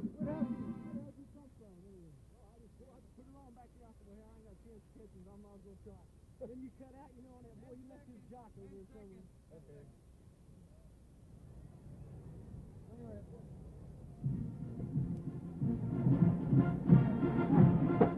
And from the Goodyear blimp, you see the fans filing out of the Gator Bowl here today, where Tennessee was victorious over Syracuse 18-12, and we'd like to thank the Goodyear Tire and Rubber Company for the use of the blimp and all those beautiful aerial shots that we've been able to give you during the sports year of 1966, and specifically here at the Gator Bowl today. Three of the Warriors who played so gallantly today are here with me. First of all, I'd like to introduce to you a fellow who gained 231 yards unofficially, scored a touchdown, who climaxed a great career at Syracuse, Floyd Little. And Floyd, all we can say is you were magnificent. Thank you. Tough ball game for you? Pretty good. It was about the toughest we played all year. Our defense, they fell apart early in the game, and we just couldn't catch up. You had a wonderful second half. Did it change anything? Well, the offense started to get together, and they started blocking a little better, and we stopped making these little mistakes. I feel if we had another quarter to go, I think it would have been a closer game. Are you tired yourself, Floyd, after a game like this? No, I can go another quarter, another half, I think. Yeah, I'm all right. Just need a couple minutes to catch my breath, that's all.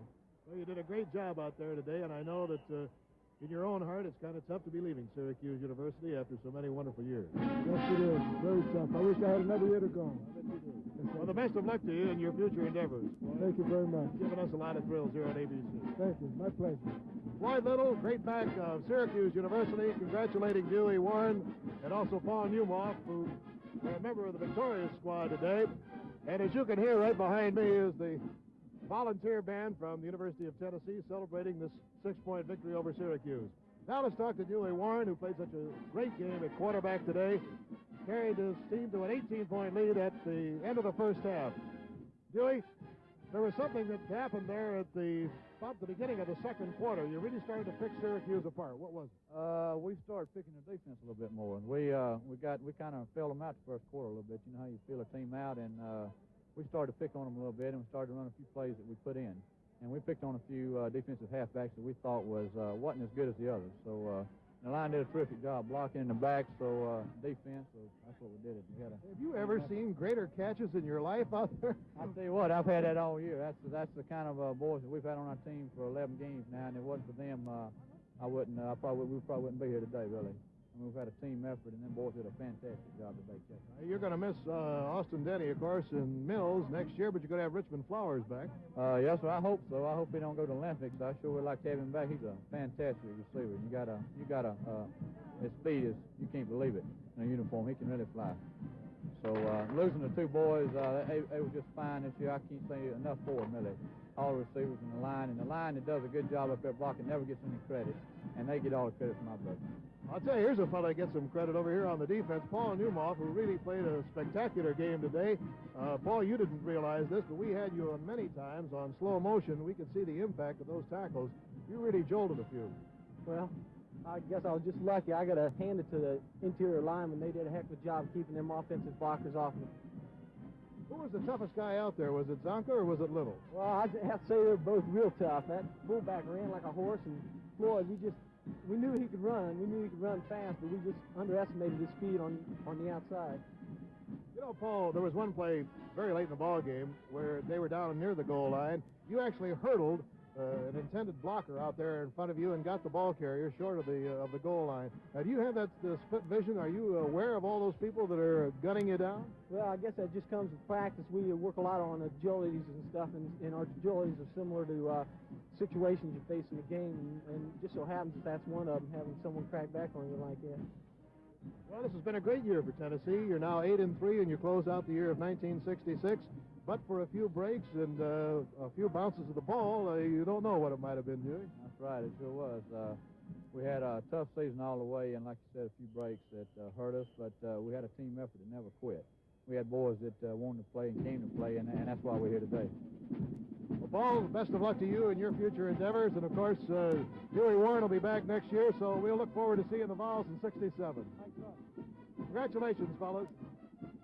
Dewey Warren, the quarterback, Paul Newmoff, the fine linebacker of Tennessee, and earlier we talked to Floyd Little. So that's pretty much the story down here as you hear the victory strains from the Tennessee band, and things are happy in Knoxville tonight. Final score, 18-12, Tennessee.